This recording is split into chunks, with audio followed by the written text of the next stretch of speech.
करते हैं application, limitation and variations of DFA NFA. अब डिस्कस करते हैं application, limitation and variations of DFA and NFA. तो सबसे पहले डिस्कस करते हैं applications of DFA NFA, then हम डिस्कस करेंगे लिमिटेशंस एंड देन हम डिस्कस करेंगे variations of DFA and NFA. तो सबसे पहले हम डिस्कस करने जा रहे हैं applications of DFA and NFA. तो देखिए आप डीएफए एनएफए को कहाँ कहाँ पर यूज़ करेंगे। तो इसका फर्स्ट एप्लीकेशन है, डीएफए एनएफए का फर्स्ट एप्लीकेशन है लेक्सिकल एनालाइजर में। आप इसको लेक्सिकल एनालाइजर में आप इसको यूज़ करेंगे, ठीक है ना। लेक्सिकल एनालाइजर में आप इसको यूज़ करेंगे। तो लेक्सिकल एनालाइजर में ये किस तरीके से यूज होता है, तो हम ऑलरेडी आपको कंपाइलर में बता चुके हैं कि कंपाइलर वाले कोर्स में आपको बता चुके हैं कि आपका ये जो ट्रांसलेशन जो कंपाइलर वाले सब्जेक्ट में ऑलरेडी बता चुके हैं कि आपका जो फेजेस होती हैं वो फेजेस होती है लेक्सिकल एनालिसिस। लेक्सिकल एनालिसिस को आप स्कैनिंग भी बोलते हैं। तो lexical analysis, syntax analysis, semantic analysis, उसके बाद आपका होता है intermediate code generation, then code optimization and code generation, ठीक है ना। तो यहाँ पर जो आपका फर्स्ट फेज है, कंपाइलर की जो फर्स्ट फेज है लेक्सिकल एनालिसिस या स्कैनिंग, वहाँ पर आप डीएफए एनएफए को यूज़ करते हैं। तो कंपाइलर वाले कोर्स में हमने आपको बताया भी था कि लेक्सिम्स को आप मैच कराते हैं पैटर्न से एंड देन उसके लिए आप टोकन क्रिएट करते हैं। तो जो वहाँ पर आप यूज़ करते हैं वो आप डीएफए यूज़ करते हैं। ये ऑलरेडी हम आपको कंपाइलर में एक्सप्लेन कर चुके हैं। तो आप ऐसा बोल सकते हैं कि जो लेक्सिकल एनालिसिस होती है या लेक्सिकल एनालाइजर जो होता है वो आपका इस फाइनाइट ऑटोमेटा को यूज़ करता है। तो लेक्सिकल एनालाइजर लेक्सिकल एनालिसिस में या स्कैनिंग में फाइनाइट ऑटोमेटा का यूज़ करता है, यानी डीएफए एनएफए का वहाँ पर आपका यूज़ होगा। सेकंड एप्लीकेशन है इसका टेक्स्ट एडिटर में। जो आपका टेक्स्ट एडिटर होते हैं आप उसमें इसको यूज़ करते हैं, ठीक है ना। तो टेक्स्ट एडिटर में आप इसका डीएफए एनएफए का यूज़ करते हैं। जैसे कि आपका एमएस वर्ड हो गया या, ठीक है ना, जैसे कि एमएस वर्ड हो गया। एमएस वर्ड क्या है आपका टेक्स्ट एडिटर। तो वहाँ पर आपका जो है आप मैचिंग के लिए इस फाइनाइट ऑटोमेटा को या डीएफए एनएफए को यूज़ करते हैं। थर्ड आप इसका यूज़ करते हैं, डीएफए एनएफए को यूज़ कर सकते हैं स्पेलिंग चेकिंग में, स्पेल चेकर। तो स्पेल चेकर आपका क्या करता है, आपका स्पेलिंग्स को चेक करने में आप इस डीएफए एनएफए का यूज़ करेंगे। एक्चुअली में होगा क्या कि आपका यहाँ पर जो करेक्ट वर्ड होगा उस करेक्ट वर्ड के लिए एक डीएफए होगा और जो वर्ड आपका लिखा हुआ है उसको आप मैच कराएंगे उस डीएफए से। तो अगर उसमें कोई भी मिस्टेक होगा तो आपका वो वहाँ पर मैसेज दे देगा, ठीक है ना, आपका वहाँ पर एरर मैसेज आ जाएगा। तो स्पेल चेकर में आप इसका यूज़ कर सकते हैं क्योंकि डीएफए एनएफए का यूज़ करेंगे। जैसे कि हम आपको ऑलरेडी बता चुके हैं सीक्वेंशियल सर्किट डिज़ाइन, आपका जो डिजिटल लॉजिक में हमने आपका ये कवर किया था। तो सीक्वेंशियल सर्किट डिज़ाइन में आप ये फाइनाइट ऑटोमेटा वाली मशीन्स का यूज़ करेंगे। तो आप ऐसा बोल सकते हैं डीएफए एनएफए का यूज़ आप सीक्वेंशियल सर्किट डिजाइनिंग में भी कर सकते हैं। और नेक्स्ट आपका यूज़ आप इसको कर सकते हैं सर्च कमांड में। सर्च कमांड में आप कर सकते हैं क्योंकि देखिए जो आप सर्चिंग करते हैं, सर्चिंग आप करेंगे एक रेगुलर एक्सप्रेशन की हेल्प से। जैसे कि यूनिक्स सिस्टम की बात करें, यूनिक्स ऑपरेटिंग सिस्टम की बात करें, तो वहाँ पर जो सर्च कमांड होती है वो आपका ये होती है, ग्रेप कमांड की हेल्प से आप यूनिक्स सिस्टम में सर्च कर सकते हैं, ठीक है ना। तो सर्चिंग में आपका बेसिकली होता क्या है कि एक रेगुलर एक्सप्रेशन होती है और उससे हम उसको मैच कराते हैं। एनएफए का फर्स्ट एप्लीकेशन था लेक्सिकल एनालाइजर में, सेकंड था टेक्स्ट एडिटर में, थर्ड था स्पेल चेकर में, फोर्थ है आपका सीक्वेंशियल सर्किट डिजाइनिंग में यानी finite state machine, and next है आपका सर्च कमांड में। अब देखते हैं लिमिटेशंस ऑफ फाइनाइट ऑटोमेटा या limitations of DFA NFA of finite automata या लिमिटेशंस ऑफ डीएफए एनएफए। अब देखिए ये जो फाइनाइट ऑटोमेटा है इसके पास फाइनाइट मेमोरी होती है। तो आप ऐसा बोल सकते हैं कि फाइनाइट ऑटोमेटा के पास चूंकि फाइनाइट मेमोरी होती है इसकी वजह से ये आप इसकी फाइनाइट मेमोरी होती है तो इसकी कुछ लिमिटेशंस होगी। जैसे कि फाइनाइट ऑटोमेटा की फर्स्ट लिमिटेशंस हम देखते हैं कि ये आपका नॉन लीनियर पावर्स को प्रोसेस नहीं कर सकता। जैसे कि अगर आपको प्रोसेस करना हो ए पावर, नॉन लीनियर पावर लेते हैं जैसे कि 5n² + 6, ठीक है ना, या आपने लिया ए पावर i², तो ये क्या है आपका नॉन लीनियर पावर है। तो ये नॉन लीनियर पावर्स को ये नॉन लीनियर पावर्स को आप इस फाइनाइट ऑटोमेटा की हेल्प से प्रोसेस नहीं कर सकते। इनफैक्ट ये आपकी कौन सी लैंग्वेज हो जाएंगी, ये आपकी लैंग्वेज हो जाएगी CSL, कॉन्टेक्स्ट सेंसिटिव लैंग्वेज हो जाएगी आपकी ये, ठीक है ना। देखिए यहाँ पर ये जो हमने बोला ये इनफाइनाइट लैंग्वेज है क्योंकि अगर ये फाइनाइट हो जाएंगी, अगर ये लैंग्वेज फाइनाइट हो जाएंगी तब तो आप इसको फाइनाइट ऑटोमेटा से या फाइनाइट मेमोरी में आप उसको कर सकते हैं, ठीक है ना। लेकिन अगर ये इनफाइनाइट लैंग्वेज है तो उस केस में फिर आपको इसके लिए CSL लेना होगा, आप इसको फाइनाइट ऑटोमेटा से प्रोसेस नहीं कर सकते। सेकेंड लिमिटेशन, जैसे कि हम ऑलरेडी आपको बता चुके हैं कि अगर आपको कंपेरिजन करना हो, कंपेरिजन ऑफ काउंट्स आप फाइनाइट ऑटोमेटा की हेल्प से नहीं कर सकते। जैसे कि a power n b power n, ये आपका फाइनाइट ऑटोमेटा से नहीं हो सकता। इसके लिए आपको DCFL है ये आपका, या आपको DPDA लेना होगा, या लेट से आपने लिया है a power n b power n c power n, इसके लिए आपको LBA लेना होगा क्योंकि ये आपका CSL है। तो कंपैरिजन ऑफ काउंट को आप फाइनाइट ऑटोमेटा की हेल्प से नहीं कर सकते हैं। यहाँ पर ये जो लैंग्वेज है ये आपका इनफाइनाइट है, क्योंकि अगर आपने इनको फाइनाइट कर दिया, let say n is less than equal to 100 या n is less than equal to 10, तो उस केस में फिर ये आपका रेगुलर हो जाएंगी, क्योंकि ये all finite language is regular. तो ये जो हम बात कर रहे हैं, ये हम बात कर रहे हैं इनफाइनाइट लैंग्वेज की। थर्ड, इसका लिमिटेशन हम ऑलरेडी आपको बता चुके हैं कि ये स्ट्रिंग मैचिंग आप इसकी हेल्प से नहीं कर सकते। स्ट्रिंग मैचिंग आप इसकी हेल्प से नहीं कर सकते हैं, यानी अगर आपको रिवर्स डायरेक्शन में स्ट्रिंग को मैच कराना है या सेम डायरेक्शन में स्ट्रिंग को मैच कराना है, तो इन दोनों ही काम्स को आप फाइनाइट ऑटोमेटा की हेल्प से नहीं कर सकते हैं। जैसे कि रिवर्स डायरेक्शन में अगर आपको कराना है तो आप इसको कॉन्टेक्स्ट फ्री लैंग्वेज हो जाएगा ये, यानी आप इसको NPDA की हेल्प से कर सकते हैं, और WW को ये आपका CSL हो जाएगा, यानी आप इसको LBA की हेल्प से कर सकते हैं। लेकिन फाइनाइट ऑटोमेटा की हेल्प से ये सारे काम नहीं हो सकते हैं। यहाँ पर ये जितनी भी जो हमने एग्जांपल लिए हैं वो सारे इनफाइनाइट हैं। अगर आप इसको फाइनाइट लैंग्वेज लेते हैं तो फिर उस केस में ये आपका जो सभी लैंग्वेज जो है ये आपकी रेगुलर हो जाएगी। तो जितने भी हमने लिखे हैं यहाँ पर, जितने भी लैंग्वेज हमने लिखी है वो सारी लैंग्वेज आपका इनफाइनाइट है। तो आप ऐसा बोल सकते हैं कि ये लिमिटेशंस हैं जिसको कि आप फाइनाइट ऑटोमेटा से या DFA NFA की हेल्प से आप इन प्रॉब्लम्स को सॉल्व नहीं कर सकते हैं। Non linear power, comparison of count and string matching. लेकिन मान लीजिए कि अगर ये प्रॉब्लम फाइनाइट है, लेट से जैसे कि ये वाली प्रॉब्लम अगर आपका फाइनाइट है, mod of W is less than equal to let say 10, तो फिर ये आपका चूंकि फाइनाइट लैंग्वेज हो चुकी है, इसलिए फिर उस केस में ये रेगुलर हो जाएगी।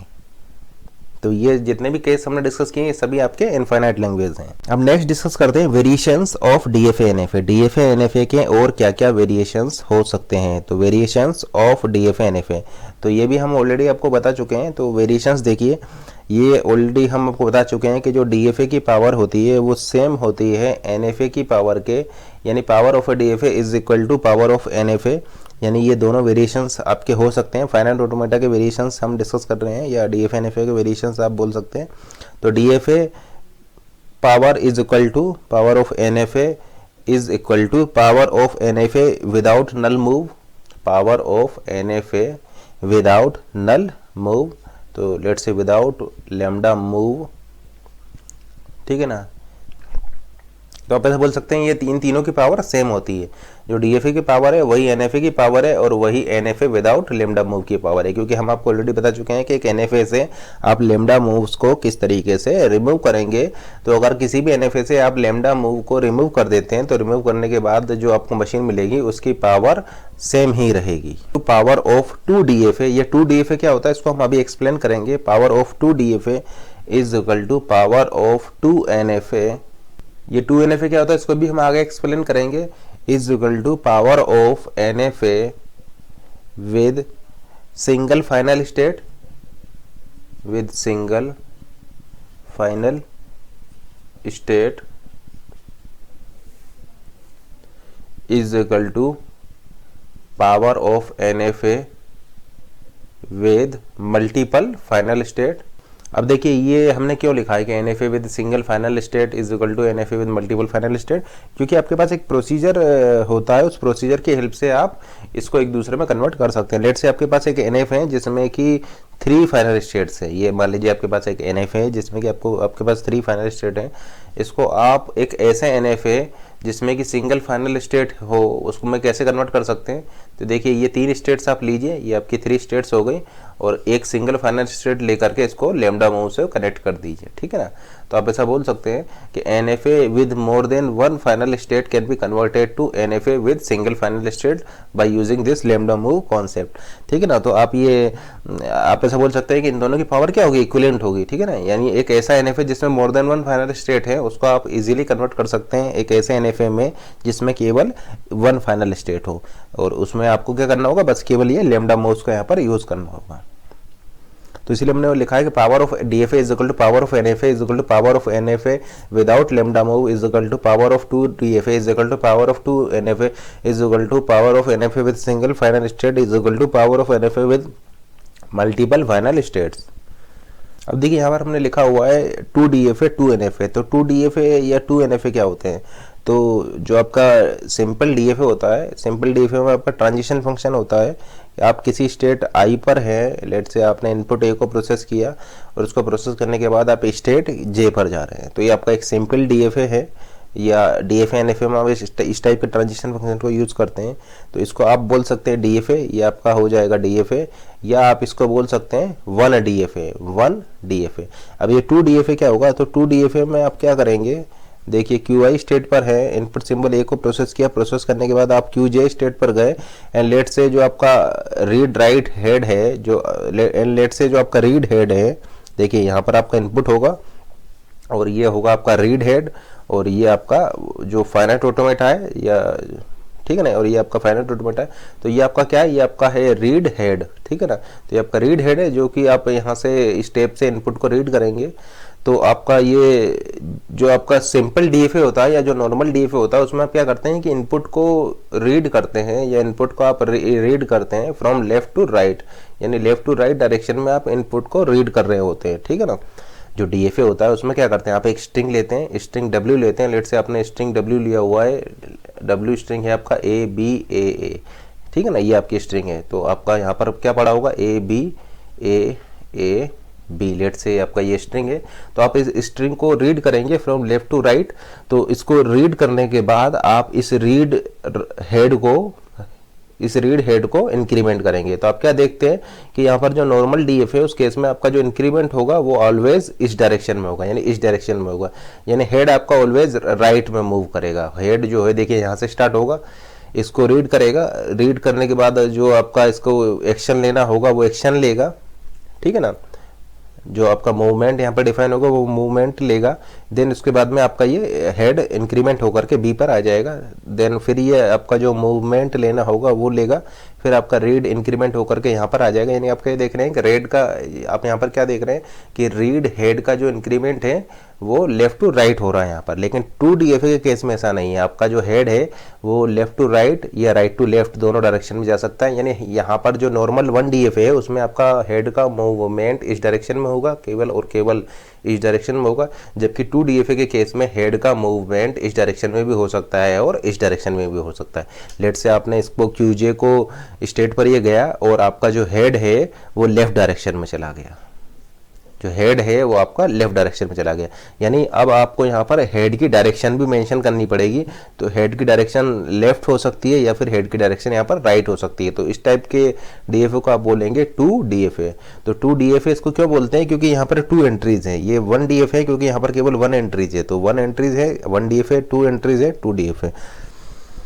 क्योंकि यहाँ पर ऑलरेडी, क्योंकि यहाँ पर डिफॉल्ट ये है कि जो आपका हेड मूव करेगा वो ऑलवेज लेफ्ट टू राइट करेगा। यानी आप ऐसा बोल सकते हैं कि जो हेड का जो मूवमेंट होगा वो ऑलवेज राइट होगा, ऑलवेज आपका यहाँ पर हेड जो है वो राइट मूव करेगा।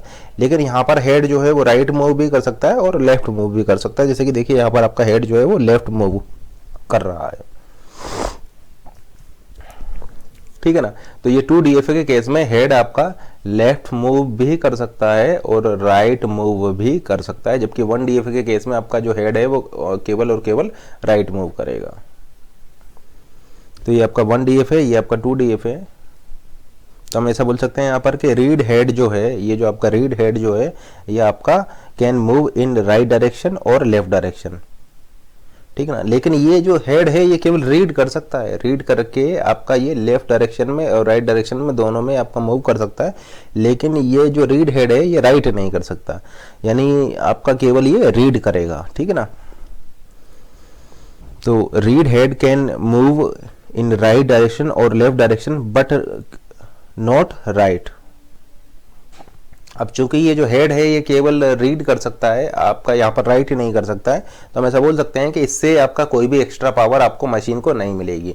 यानी जो 2 DFA की पावर है वो सेम होगी DFA की पावर के, क्योंकि आप बस हेड को मूव करा रहे हैं। पहले आपका हेड केवल और केवल राइट मूव कर सकता था, अब आपका हेड लेफ्ट भी मूव कर सकता है और राइट भी मूव कर सकता है, लेकिन ये जो हेड है ये यहाँ पर राइट नहीं कर सकता है, यानी केवल रीड करने की इसकी कैपेबिलिटी है। तो आप ऐसा बोल सकते हैं कि चूंकि यहाँ पर ये केवल रीड ही कर सकता है, इसलिए ये जो है जो लेफ्ट और राइट में जो आप मूव करा रहे हैं इसकी वजह से यहाँ पर आपको कोई एडवांटेज, इसकी पावर के टर्म्स में कोई एडवांटेज नहीं मिलेगा। और इस मशीन की पावर भी वही होगी जो आपका 1 DFA की पावर होगी, यानी पावर्स में यहाँ पर कोई एक्स्ट्रा पावर आपको यहाँ पर नहीं मिलेगी। जो काम आप इससे कर सकते हैं वही सेम काम आप यहाँ पर कर सकते हैं। यहाँ पर ऐसा कोई एक्स्ट्रा काम नहीं है जो कि आप सिर्फ और सिर्फ इसी से कर पाएँ। तो इसलिए आप ऐसा बोल सकते हैं कि इसकी जो लैंग्वेज होगी वो भी आपका रेगुलर होगी, यानी अगर एक काम को आप DFA से कर पा रहे हैं तो वो सेम काम आप 2 DFA से भी कर सकते हैं, या 2 DFA से आप कोई भी एक्स्ट्रा काम यहाँ पर नहीं कर सकते हैं। तो मशीन की पावर्स के टर्म्स में यहाँ पर आपका कोई भी एडवांटेज आपको नहीं मिल रहा है। और ये ऑलरेडी हम आपको बता चुके हैं कि पावर ऑफ मशीन से मेरा क्या मतलब होता है। पावर ऑफ मशीन से मेरा यहाँ पर ये मतलब होता है कि वो मशीन उस काम को कर सकती है या नहीं कर सकती है, ठीक है ना। टाइम से यहाँ पर कोई मेरा मतलब नहीं है। देखिए 2 सिचुएशन है, आपका एक टास्क है T1 और एक टास्क है आपका T2, और आपके पास मशीन है लेट से M1, आपके पास है M1 मशीन, तो और एक मशीन है आपके पास M2। लेट से मशीन M1 की हेल्प से आप टास्क T1 को भी कर सकते हैं और टास्क T2 को भी कर सकते हैं, और मशीन M2 की हेल्प से आप केवल इस टास्क T1 को कर सकते हैं। मशीन M2 की हेल्प से आप इस टास्क T2 को परफॉर्म नहीं कर पा रहे हैं।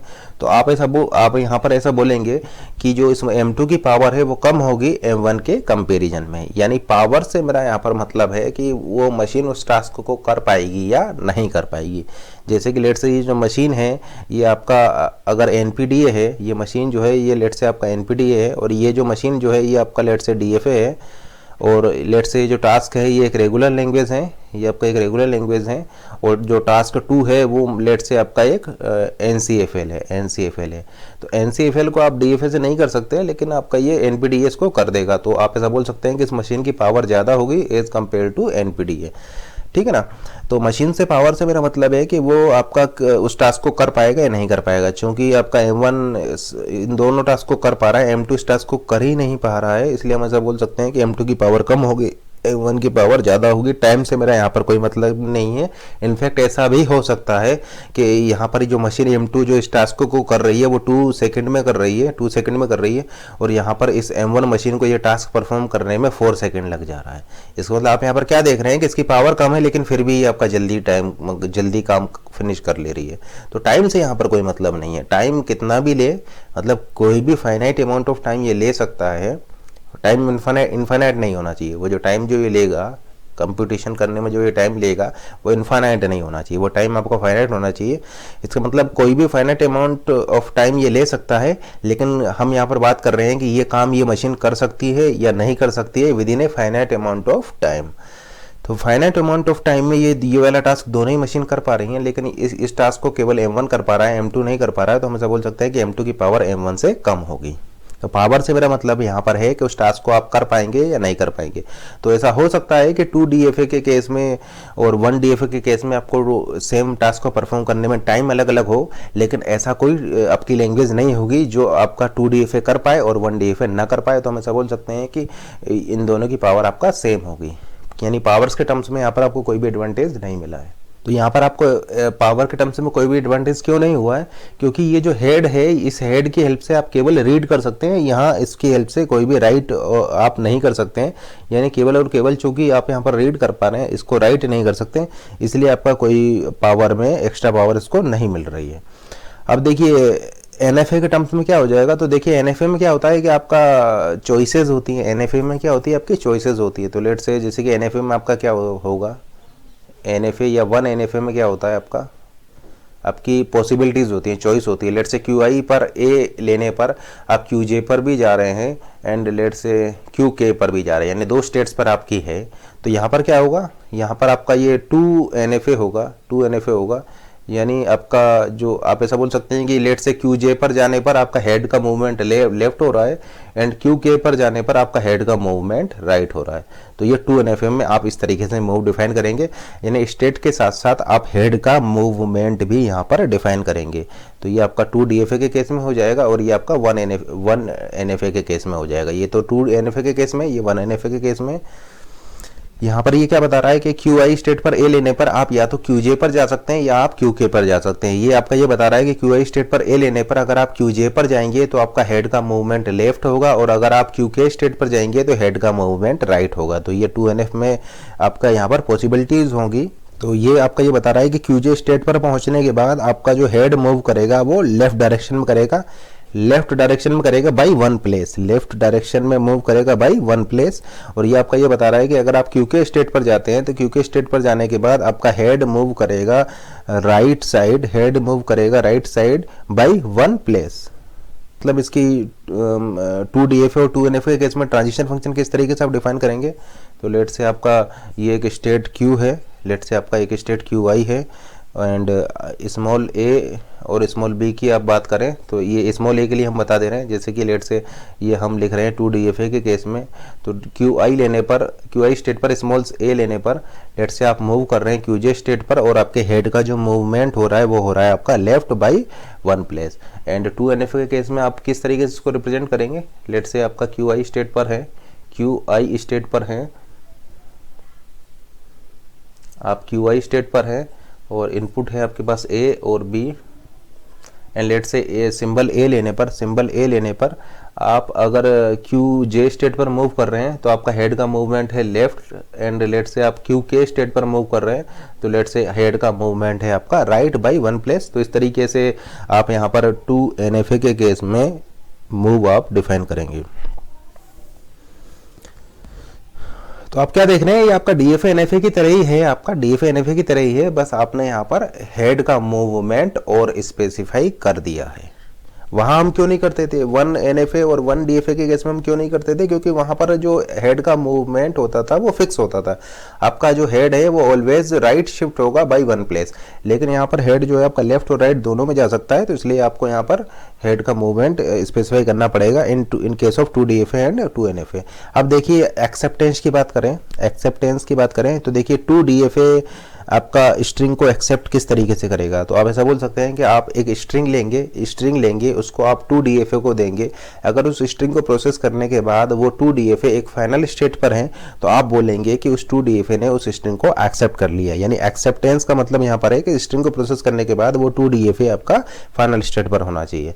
और 2NFA के केस में क्या होगा, 2NFA के केस में आप ये बोल सकते हैं कि अगर वो स्ट्रिंग आपने 2NFA को दी, अगर एक स्ट्रिंग आपने 2NFA को दी और उस स्ट्रिंग को प्रोसेस करने के बाद हो सकता है कि उस 2NFA की मल्टीपल कॉपीज क्रिएट हो सकता है कि उस 2NFA की मल्टीपल कॉपीज क्रिएट हो, लेकिन अगर एटलीस्ट 1 कॉपी भी, अगर उस 2NFA की एटलीस्ट 1 कॉपी भी उस स्ट्रिंग को प्रोसेस करने के बाद अगर एक फाइनल स्टेट पर है तो आप ऐसा बोलेंगे कि उस स्ट्रिंग को उस 2NFA ने एक्सेप्ट कर लिया।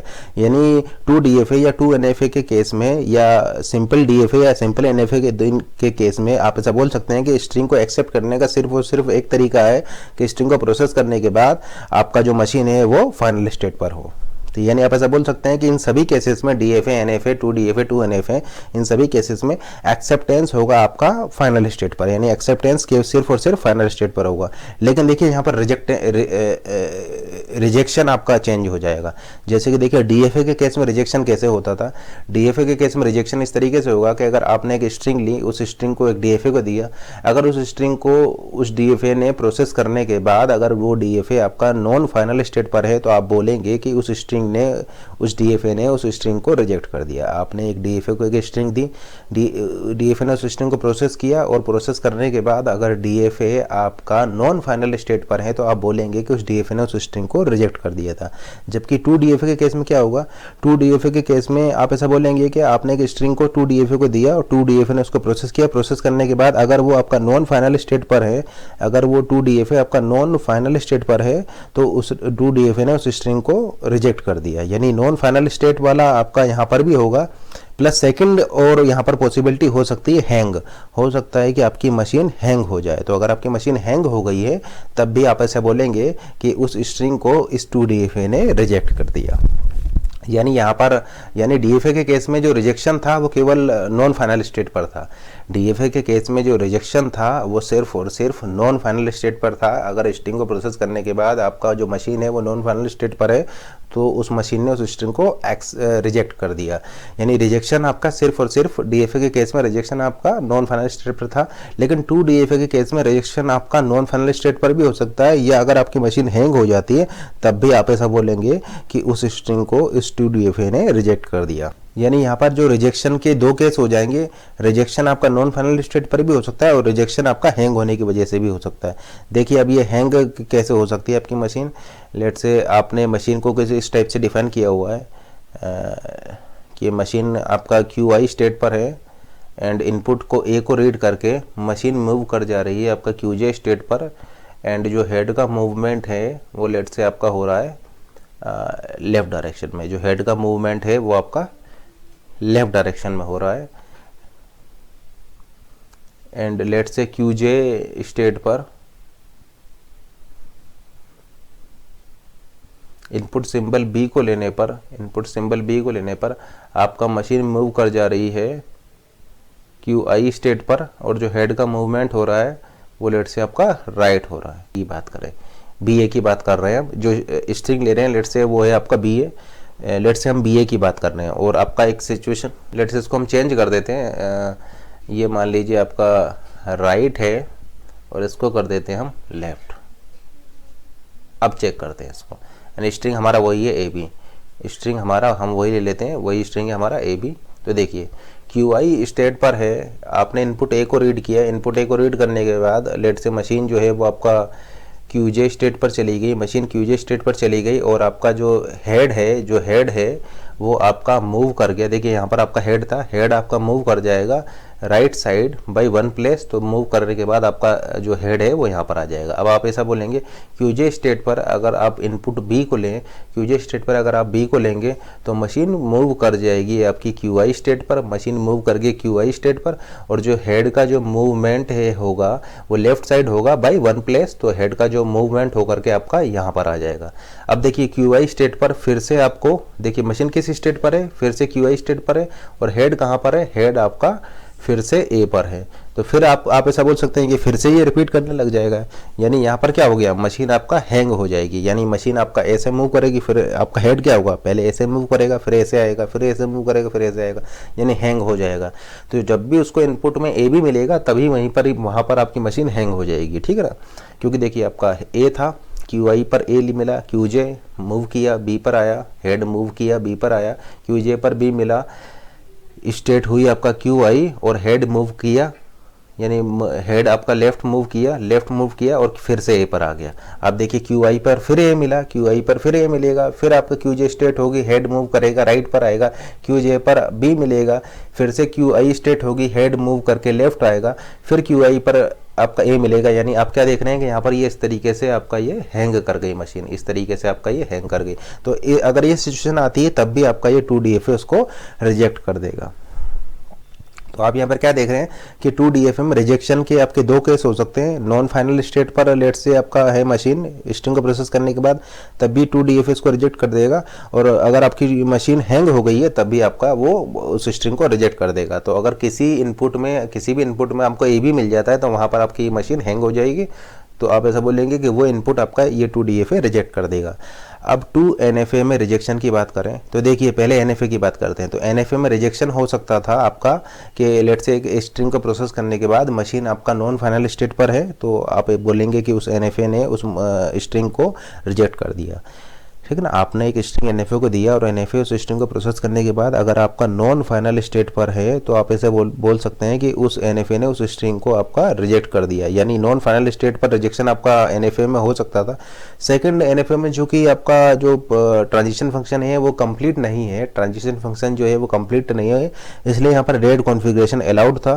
तो आप ऐसा बोल सकते हैं कि अगर स्ट्रिंग को एक NFA प्रोसेस कर रहा है, स्ट्रिंग को एक NFA प्रोसेस कर रहा है और वो प्रोसेस एक्सेस करने के टाइम पर लेट से वो आपका डेड कॉन्फ़िगरेशन में चली जाती है, मशीन आपका डेड कॉन्फ़िगरेशन में चली जाती है या डेड स्टेट में चली जाती है, ठीक है ना। तो मशीन आपका डेड कॉन्फ़िगरेशन में चली जाती है तो आप ऐसा बोल सकते हैं कि वो NFA उस स्ट्रिंग को रिजेक्ट कर देगा। लेट से आपका एक NFA है, आप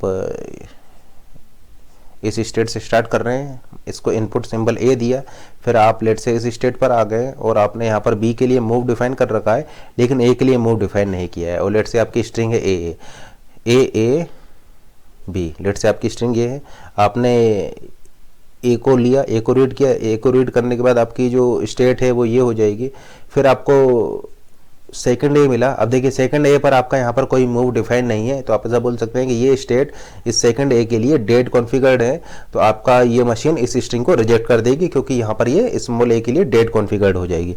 तो आप क्या देख रहे हैं कि NFA में आपका रिजेक्शन के दो तरीके थे, या तो नॉन फाइनल स्टेट पर आपका रिजेक्शन होगा या डेड कॉन्फ़िगरेशन पर आपका रिजेक्शन होगा। यहाँ पर 2NFA के केस में थर्ड केस और आ जाएगा हैंग वाला, यानी यहाँ पर हैंग अगर मशीन आपकी हो जाती है तब भी आपका रिजेक्शन हो जाएगा। यानी 2NFA के केस में रिजेक्शन के तीन तरीके हो जाएंगे, या तो नॉन फाइनल स्टेट पर रिजेक्शन होगा या डेड कॉन्फ़िगरेशन पर रिजेक्शन होगा या फिर हैंग होकर के आपका रिजेक्शन होगा।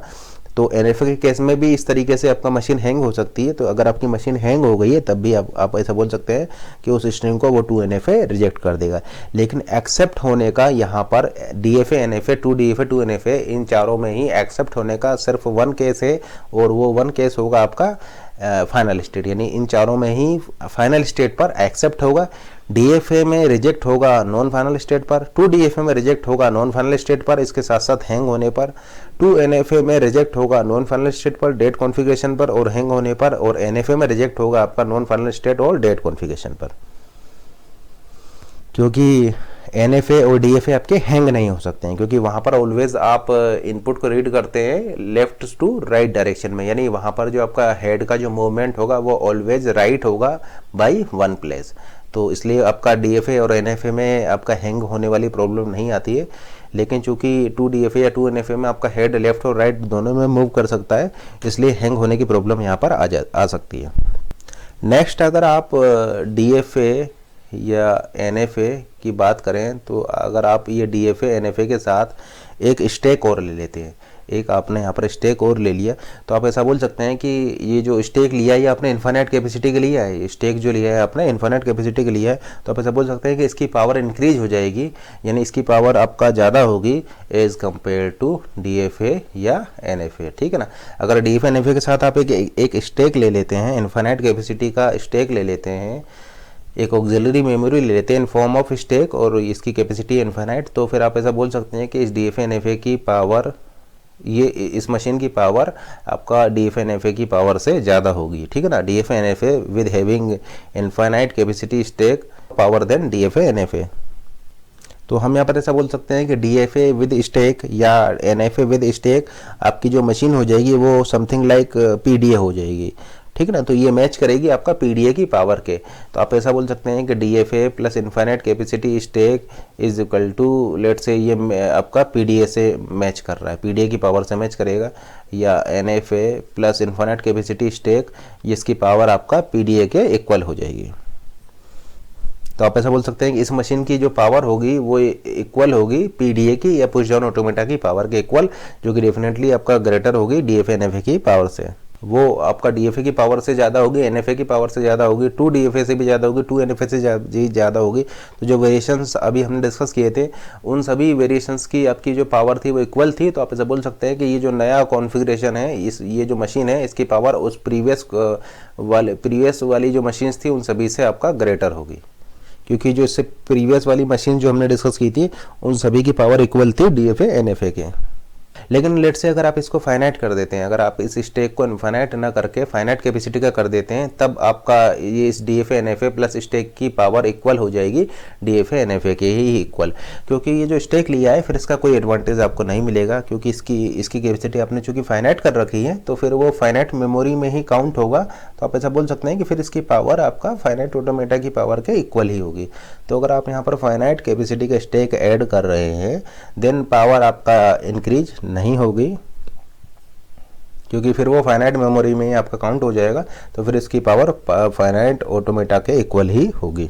और लेट से अगर आपने DFA या NFA, इसके साथ आपने 2 स्टेक ले लिए, ठीक है ना, आपने 2 स्टेक यहाँ पर ले लिए, तो फिर इस मशीन की पावर इक्वल हो जाएगी ट्यूरिंग मशीन की पावर के। तो आप ऐसा बोल सकते हैं कि DFA और NFA प्लस 2 स्टेक, ये जो लिए हैं हमने इन्फाइनाइट कैपेसिटी के लिए हैं, तो DFA NFA plus 2 infinite capacity stack, इसकी जो इस मशीन की जो पावर होगी वो ट्यूरिंग मशीन के पावर के इक्वल होगी। तो हम ऐसा बोल सकते हैं कि DFA NFA प्लस 2 स्टेक, इसकी जो पावर है वो ग्रेटर होगी DFA NFA हैविंग 1 स्टेक, और इसकी पावर ग्रेटर होगी सिंपली DFA NFA से, ठीक है ना।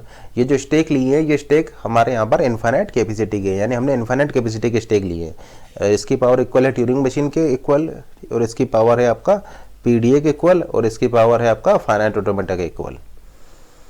यहाँ पर स्टेक की जगह पर आप काउंटर भी ले सकते हैं, यानी आप ऐसा बोल सकते हैं DFA NFA plus 2 infinite capacity counter, और यहाँ पर आप ऐसा बोल सकते हैं DFA NFA plus 1 infinite capacity counter, ठीक है ना। तो स्टेक लीजिए या स्टेक की जगह पर आप काउंटर भी ले सकते हैं। तो या तो आप 2 स्टेक लीजिए या 2 काउंटर लीजिए, यहाँ पर आप या तो 1 स्टेक लीजिए या 1 काउंटर लीजिए, लेकिन वो इन्फाइनाइट कैपेसिटी का होना चाहिए।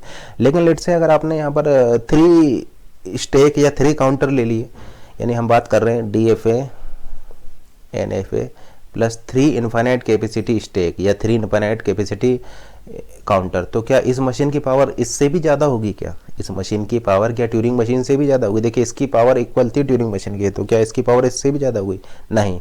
इस अगर आप यहाँ पर 3 स्टेक लेते हैं तो फिर उस केस में भी इस मशीन की पावर इसके ही इक्वल होगी, यानी आप ऐसा बोल सकते हैं इस मशीन की पावर इक्वल होगी DFA NFA having 2 infinite capacity stack. यानी अगर आप 2 या 2 से ज़्यादा स्टेक लेते हैं तो उस केस में आपका मशीन की पावर इंक्रीज नहीं होगी। हाँ, यहाँ पर आपका टाइम कम लग सकता है, हो सकता है कि एक प्रॉब्लम को सॉल्व करने में ये 5 सेकंड ले रही है और ये आपका 1 सेकंड में ही सॉल्व कर दे, लेकिन आपकी पावर्स के टर्म्स में कोई इंक्रीमेंट यहाँ पर या कोई एडवांटेज आपको नहीं मिलेगा। टाइम्स के टर्म्स में हो सकता है कि आपको एडवांटेज यहाँ पर मिल जाए,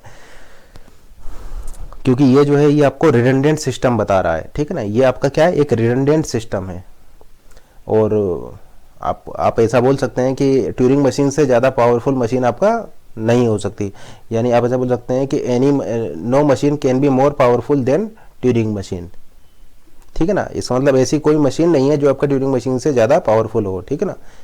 any machine can not be more powerful than Turing machine, तो ट्यूरिंग मशीन से ज़्यादा पावरफुल मशीन नहीं है। तो ये आपका चूंकि ट्यूरिंग मशीन है तो हम ऐसा बोल सकते हैं इसकी पावर भी आपका ट्यूरिंग मशीन के इक्वल ही होगी, क्योंकि ये आपका एक रिडंडेंट सिस्टम को बता रहा है, ठीक है ना।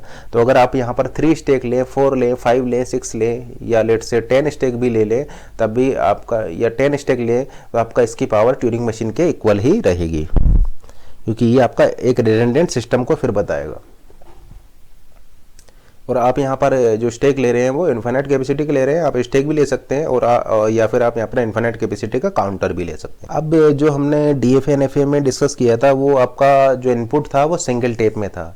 जो DFA NFA में हमने डिस्कस किया था कि लेट से आपका ये टेप होता है, ये आपका रीड हेड होता है, ये आपका टेप है, ये आपका रीड हेड है, और ये आपका लेट से फाइनाइट ऑटोमेटा है। तो जो यहाँ पर जो टेप होता था, इनपुट टेप होता था, वो आपका सिंगल डायमेंशन होता था, सिंगल टेप होता था। लेट से आपने जो यहाँ पर टेप यूज़ किया है वो मल्टी टेप यूज़ कर लिया है, यानी मोर देन 1 टेप अगर आप यहाँ पर यूज़ कर रहे हैं।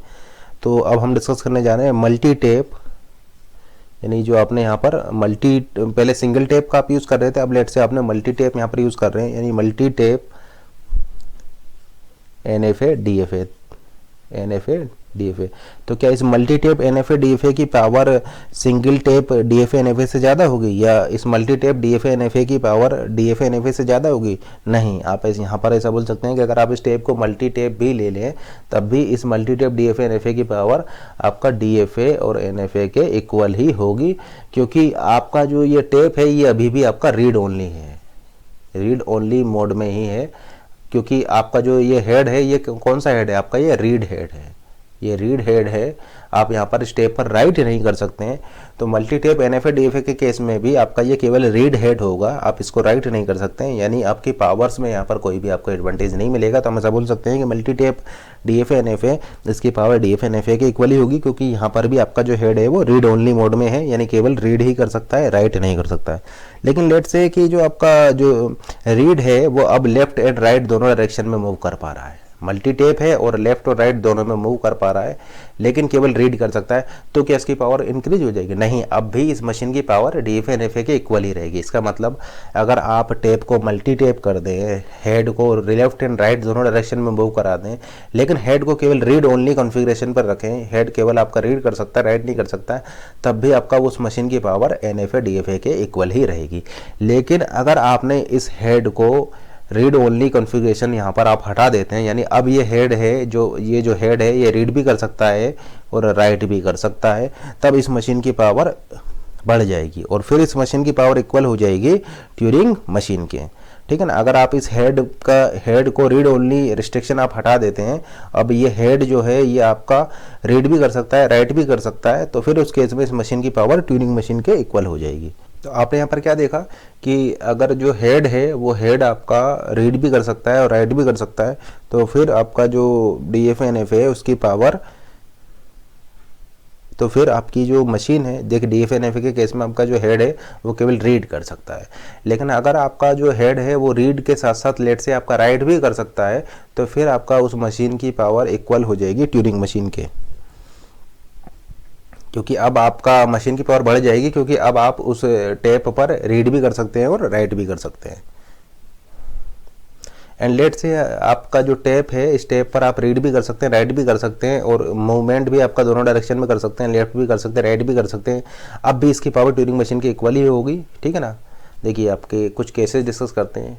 ये आपका हेड है, सिंगल टेप है, मूवमेंट हो रहा है केवल राइट साइड में, सिंगल टेप है, मूवमेंट हो रहा है केवल राइट साइड में, और हेड है आपका रीड ओनली मोड में, यानी आप यहाँ पर रीड हेड को यूज़ कर रहे हैं, रीड हेड को यूज़ कर रहे हैं, तो इसकी पावर इक्वल होगी आपका फाइनाइट ऑटोमेटा के या डीएफए एनएफए के इक्वल। ये आपका टेप है, आप मूव कर रहे हैं राइट डायरेक्शन में, आपका मूवमेंट हो रहा है केवल और केवल राइट डायरेक्शन में। ये आपका हेड है और आप इसको रीड भी कर सकते हैं और अब राइट भी कर सकते हैं, तो इसकी पावर हो जाएगा ट्यूरिंग मशीन के। और लेट से अगर आपका हेड का जो मूवमेंट है वो लेफ्ट और राइट दोनों डायरेक्शन में हो रहा है, तब भी इसकी पावर ट्यूरिंग मशीन के इक्वल होगी। और लेट से आप इसको मल्टी टेप बना देते हैं, तब भी इसकी पावर ट्यूरिंग मशीन के ही इक्वल होगी। कुल मिला के आप यहाँ पर ऐसा बोल सकते हैं कि अगर ये रीड हेड को आप हटा करके रीड और राइट दोनों फ्लेक्सिबिलिटी इसको दे दें, तो इसकी पावर इंक्रीज होकर के ट्यूरिंग मशीन के इक्वल हो जाएगी। तो ये कुछ वेरिएशंस थे, आपके मशीन्स के कुछ वेरिएशंस हमने डिस्कस किए हैं। अब डिस्कस करते हैं रेगुलर ग्रामर। तो ऑलरेडी हम आपको बता चुके हैं कि रेगुलर ग्रामर क्या होती है। रेगुलर ग्रामर आप इसको बोल सकते हैं, आप इसको टाइप 3 ग्रामर भी बोल सकते हैं। तो देखिए तो आप ऐसा बोल सकते हैं, a language is regular, a language is regular if and only if, a language is regular, a language is regular if and only if there exist a regular grammar, there exist a regular grammar या type 3 grammar such that language of this regular grammar या language of this type 3 grammar is equal to L. इसका मतलब आप ऐसा बोल सकते हैं कि एक लैंग्वेज रेगुलर होगी अगर उस लैंग्वेज के corresponding at least one type 3 grammar exist करती होगी। तो इस चीज़ को हम ऑलरेडी आपको एक्सप्लेन कर चुके हैं। या आप ऐसा बोल सकते हैं, a language is regular, a language is regular if and only if there exist a right linear grammar, there exist a right linear grammar. एक लैंग्वेज आपका रेगुलर है अगर उसके करस्पॉन्डिंग एक राइट लीनियर ग्रामर एग्जिस्ट करती होगी। या आप ऐसा बोल सकते हैं, language is regular if and only if there exist a left linear grammar, there exist a left linear grammar. अगर एक लेफ्ट लीनियर ग्रामर एग्जिस्ट करती होगी तब भी आपका वो लैंग्वेज आपका रेगुलर हो जाएगी। राइट लीनियर ग्रामर में प्रोडक्शन किस फॉर्म में होंगे? तो राइट लीनियर में आपके जो प्रोडक्शन होंगे वो इस टाइप से होंगे। इसी तरीके से लेफ्ट लीनियर ग्रामर में जो प्रोडक्शन होंगे वो आपके इस तरीके से होंगे, V T asterisk slash T asterisk, यानी ये आपका लेफ्ट लीनियर ग्रामर है, ये आपका राइट लीनियर ग्रामर है। ये आप इसको बोल सकते हैं ये टाइप 3 ग्रामर है, ये भी आपका एक टाइप 3 ग्रामर है, ये रेगुलर ग्रामर है। ठीक है ना। तो एक ग्रामर हम लिख रहे हैं, late say A zero lambda S arrow A B S arrow A, या let's say S arrow S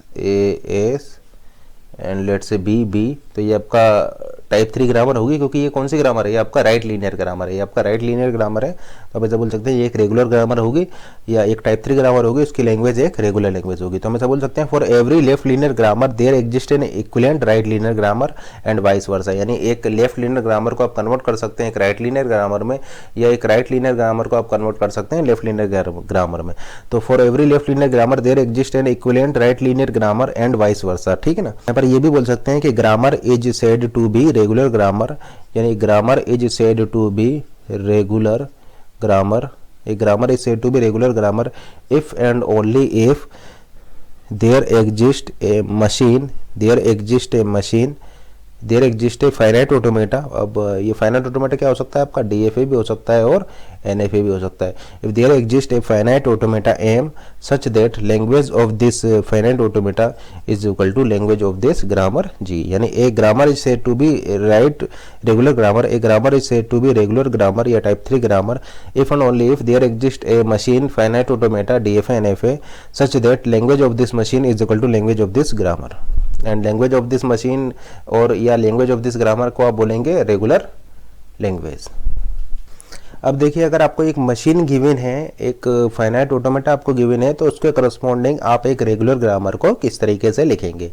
तो लेट्स से जो आपकी एक मशीन हम ले रहे हैं, ये मान लीजिए आपका एक स्टेट है, क्यू नोट स्टेट है, ठीक है ना। और स्मॉल ए के लिए लेट्स से आपका ये मूवमेंट है यहाँ पर, और स्मॉल बी के लिए से आपका एक फाइनाइट ऑटोमेटा गिवन है, क्यू नोट स्टेट है ये आपका, ये Q1 स्टेट है, एंड ये लेट से आपका Q2 स्टेट है। बी के लिए मान लीजिए आपका ये मूव जा रहा है, ई के लिए इस डायरेक्शन में मूव जा रहा है, स्मॉल बी के लिए आपका इस डायरेक्शन में लेट से मूव जा रहा है, एंड ये आपका Q2 स्टेट है, ये आपका Q3 स्टेट हो जाएगी, और ये आपका लेट से Q4 स्टेट है। तो जैसा कि आप यहाँ पर देख पा रहे हैं कि ये जो Q3 और Q4 स्टेट है ये आपका डेड स्टेट होगी, सॉरी ये जो Q3 और Q4 स्टेट जो होंगे ये आपकी ट्रैप स्टेट हो जाएंगी।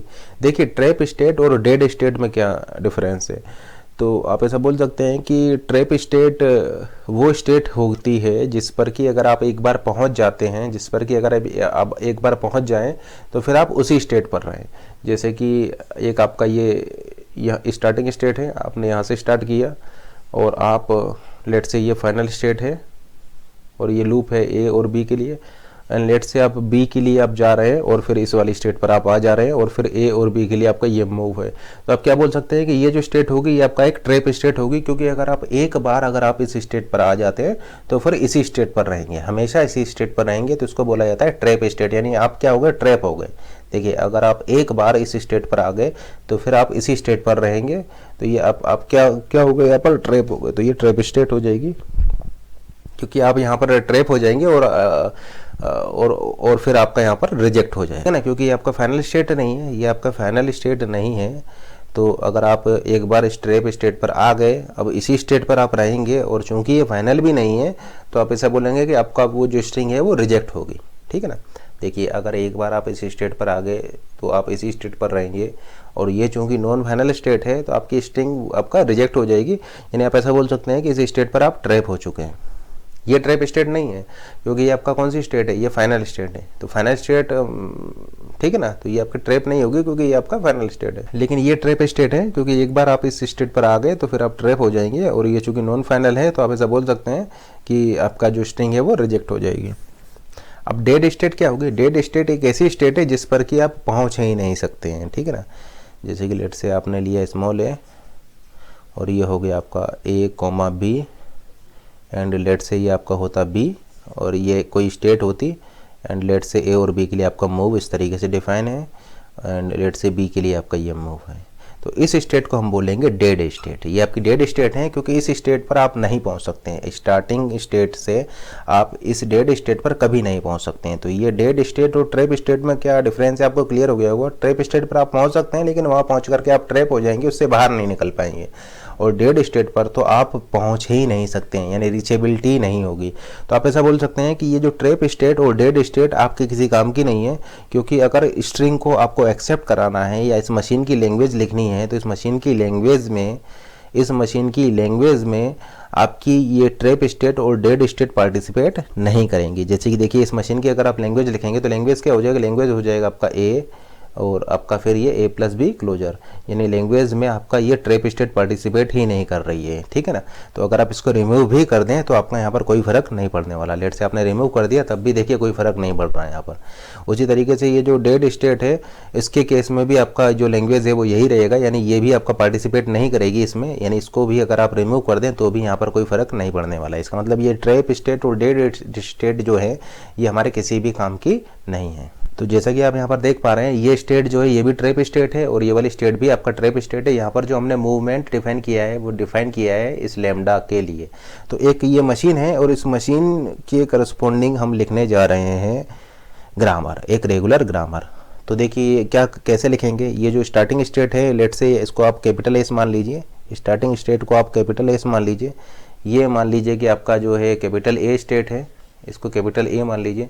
ये मान लीजिए आपका कैपिटल बी स्टेट है, कैपिटल बी हो जाएगा, कैपिटल बी यानी वेरिएबल को मान लीजिए, यानी इस स्टेट के लिए वेरिएबल एस मान लीजिए, इस स्टेट के लिए वेरिएबल ए मान लीजिए, इस स्टेट के लिए लेट से वेरिएबल बी है, इस स्टेट के लिए लेट से वेरिएबल आपका सी है, कैपिटल सी, और इस वाली स्टेट के लिए लेट से वेरिएबल आपका डी है। तो जैसे कि आप यहाँ पर देख पा रहे हैं ये वेरिएबल सी और वेरिएबल डी आपके यूजलेस होंगे, यानी ट्रैप स्टेट के करस्पॉन्डिंग जो वेरिएबल होगा या एक डेड स्टेट के करस्पॉन्डिंग जो वेरिएबल होगा वो आपका यूजलेस होगा, वो आपके किसी भी काम का नहीं है। क्योंकि उस ग्रामर से अगर आप एक स्ट्रिंग ड्राइव करेंगे तो उस स्ट्रिंग डेरिवेशन में आपकी ट्रैप स्टेट या डेड स्टेप पार्टिसिपेट नहीं लेती है। देखिए लैंग्वेज में, मशीन की लैंग्वेज में ट्रैप स्टेट और डेड स्टेट आपका पार्टिसिपेट नहीं लेती हैं। तो हम ऐसा बोल सकते हैं कि उसकी जो डेड स्टेट या ट्रैप स्टेट के करस्पॉन्डिंग जो आपका वेरिएबल होगा वो वेरिएबल भी आपका किसी भी स्ट्रिंग को ड्राइव करने में पार्टिसिपेट नहीं लेगा। तो आप ऐसा बोल सकते हैं कि ट्रैप स्टेट या डेड स्टेट के करस्पॉन्डिंग जो वेरिएबल्स होंगे वो आपके यूजलेस वेरिएबल हो जाएंगे। तो आप ऐसा बोल सकते हैं कि ये जो डी वेरिएबल और जो सी वेरिएबल है ये यूजलेस हो जाएगा, क्योंकि आपके ये जो वेरिएबल्स हैं ये ट्रैप स्टेट या डेड स्टेट के करस्पॉन्डिंग है। यहाँ पर देखिए, यहाँ पर ये दोनों ट्रैप स्टेट हैं तो ये यूजलेस वेरिएबल हो जाएंगे, क्योंकि ट्रैप स्टेट और डेड स्टेट की हेल्प, डेड स्टेट आपका, ट्रैप स्टेट और डेड स्टेट आपका लैंग्वेज में पार्टिसिपेट नहीं करती है, मशीन की लैंग्वेज में पार्टिसिपेट नहीं करती है। तो आप ऐसा बोल सकते हैं कि जो ट्रैप स्टेट या डेड स्टेट होंगी ये आपका स्ट्रिंग को डेरिवेशन में, स्ट्रिंग को ड्राइव करने में आपका पार्टिसिपेट नहीं करेंगी। यानी अगर आप ग्रामर की टर्म्स में बात करें तो ट्रैप या डेड के करस्पॉन्डिंग जो वेरिएबल्स होंगे वो यूजलेस वेरिएबल हो जाएंगे, क्योंकि वो आपका किसी भी स्ट्रिंग को ड्राइव करने में पार्टिसिपेट वहाँ पर नहीं करेंगे। तो देखिए किस तरीके से आपने असाइन किया है। इसके लिए स्टार्टिंग स्टेट के लिए आपने वेरिएबल एस लिया, इसके लिए वेरिएबल ए लिया, इस स्टेट के लिए वेरिएबल बी लिया, और उस स्टेट के लिए वेरिएबल सी लिया, और उस स्टेट के लिए वेरिएबल डी लिया। तो एस से स्टार्ट करते हैं। एस क्या है, आपका स्टार्टिंग वेरिएबल है। देखिए एस स्टेट पर है, स्मॉल ए को लेने पर आप एस पर ही जा रहे हैं, एस पर हैं, स्मॉल ए को लेकर के आप एस पर ही जा रहे हैं। आप एस पर हैं, स्मॉल बी को लेकर के आप कैपिटल ए पर जा रहे हैं। आप एस पर हैं, स्मॉल ए को लेकर के आप एस पर जा रहे हैं। आप एस पर हैं, स्मॉल बी लेकर के आप कैपिटल ए पर जा रहे हैं। और देखिए ये स्टेट क्या है आपका, ये स्टेट फाइनल है। तो आप ऐसा बोल सकते हैं कि एस एरो लेमडा यहाँ पर आप लिख देंगे, यानी जो भी फाइनल स्टेट होंगी उनके करस्पॉन्डिंग आप लेमडा एंट्रीज भी करेंगे। जैसे कि ये फाइनल स्टेट है तो इसके करस्पॉन्डिंग आप एस एरो लेमडा यहाँ पर लिखेंगे, क्योंकि आपका यहाँ पर एस एरो लेमडा एक्सेप्ट होगा। एस क्या है, आपका स्टार्टिंग वेरिएबल है। तो आप ऐसा बोल सकते हैं कि एस एरो लेमडा क्या हो जाएगा, यानी इसकी ग्रामर में, इस मशीन की जो इस ग्रामर की जो लैंग्वेज है उस लैंग्वेज में लेमडा होगा। देखिए ये चूंकि आपका फाइनल स्टेट है तो हम ऐसा बोल सकते हैं कि हमें यहाँ पर एस एरो लेमडा लिखना होगा। अब एस एरो लेमडा लिखने से मेरा क्या मतलब है, एस एरो लेमडा लिखने से मेरा ये मतलब है कि इस ग्रामर की जो लैंग्वेज है उसमें लेमडा होगा। अब चूंकि इस ग्रामर की लैंग्वेज में लेमडा है तो आप ऐसा बोल सकते हैं कि मशीन लेमडा को एक्सेप्ट करेगा। तो देखिए ये आपका मशीन लेमडा को एक्सेप्ट कर रहा है, इसीलिए आपका ये स्टार्टिंग स्टेट को आपने फाइनल यहाँ पर बना रखा है। तो आप क्या देख रहे हैं यहाँ पर कि फाइनल स्टेट्स के लिए आपको यहाँ पर लेमडा भी लेना होगा। तो किस तरीके से हमने लिखा, S arrow A S arrow B A, और ये फाइनल है तो फाइनल के लिए हमने लिखा एस एरो लेमडा। अब कैपिटल ए की बात करें तो कैपिटल ए के लिए हम लिख सकते हैं capital A arrow small A capital A, small A capital ए, क्योंकि सेल्फ लूप लगा है यहाँ पर, सेल्फ लूप लगा है तो हम ऐसा बोल सकते हैं capital A arrow small A capital ए, क्योंकि सेल्फ लूप है। और देखिए स्मॉल ए कैपिटल बी, स्मॉल ए कैपिटल बी, तो आप ऐसा लिख सकते हैं स्मॉल ए कैपिटल बी, और कोई आउटवर्ड मूवमेंट आपका यहाँ पर नहीं हुआ है। ए से आपके केवल 2 ही मूवमेंट यहाँ पर हुए हैं, ए से स्मॉल ए पर और ये भी स्मॉल ए पर है, यानी A arrow small A capital A arrow small A capital B. अब इस कैपिटल बी की बात करें तो कैपिटल बी से देखिए आपके आउटसाइड मूवमेंट कितने हुए हैं, तो देखिए आउटसाइड मूवमेंट की बात करें तो बी एरो स्मॉल ए capital B, B arrow small ए कैपिटल बी, यानी स्मॉल ए कैपिटल बी, ये आपका फर्स्ट आउटसाइड मूवमेंट है। सेकंड आउटसाइड मूवमेंट है B arrow small B capital A, B arrow small B capital A, B arrow small B capital A, ये आपका second movement हो जाएगा। Third movement है आपका B arrow small B capital D, B arrow small B capital D, तो देखिए small B capital D, B arrow small B capital D. और next movement आपका हो जाएगा B arrow lambda capital C, तो B arrow lambda capital C, या lambda dot capital C को आप लिख सकते हैं सिंपली कैपिटल सी, या तो लेमडा सी लिखिए या केवल सी लिख दीजिए, उसका भी यही मतलब होगा, ठीक है ना। तो B arrow small B capital D, B arrow lambda C, या बी एरो सिंपली सी। अब चूंकि ये जो बी जो है आपका फाइनल स्टेट है, तो आप बी एरो लेमडा भी यहाँ पर लिखेंगे, तो आप यहाँ पर इसको बी एरो लेमडा को भी लिखेंगे, क्योंकि बी आपका फाइनल स्टेट है, तो बी आपका चूंकि फाइनल स्टेट है तो आप बी एरो लेमडा को भी यहाँ पर लिखेंगे। अब सी की अगर आप बात करें तो सी के लिए आप लिख सकते हैं स्मॉल ए capital C, small B capital C, तो ये आपका हो जाएगा स्मॉल ए capital C, small B capital C. और अगर डी की आप बात करें तो देखिए डी के लिए आपका कोई भी आउटसाइड मूवमेंट आपका यहाँ पर नहीं हुआ है, तो डी के लिए आप यहाँ पर प्रोडक्शंस नहीं लिखेंगे, क्योंकि डी के लिए तो आपका कोई मूवमेंट यहाँ पर हुआ ही नहीं है।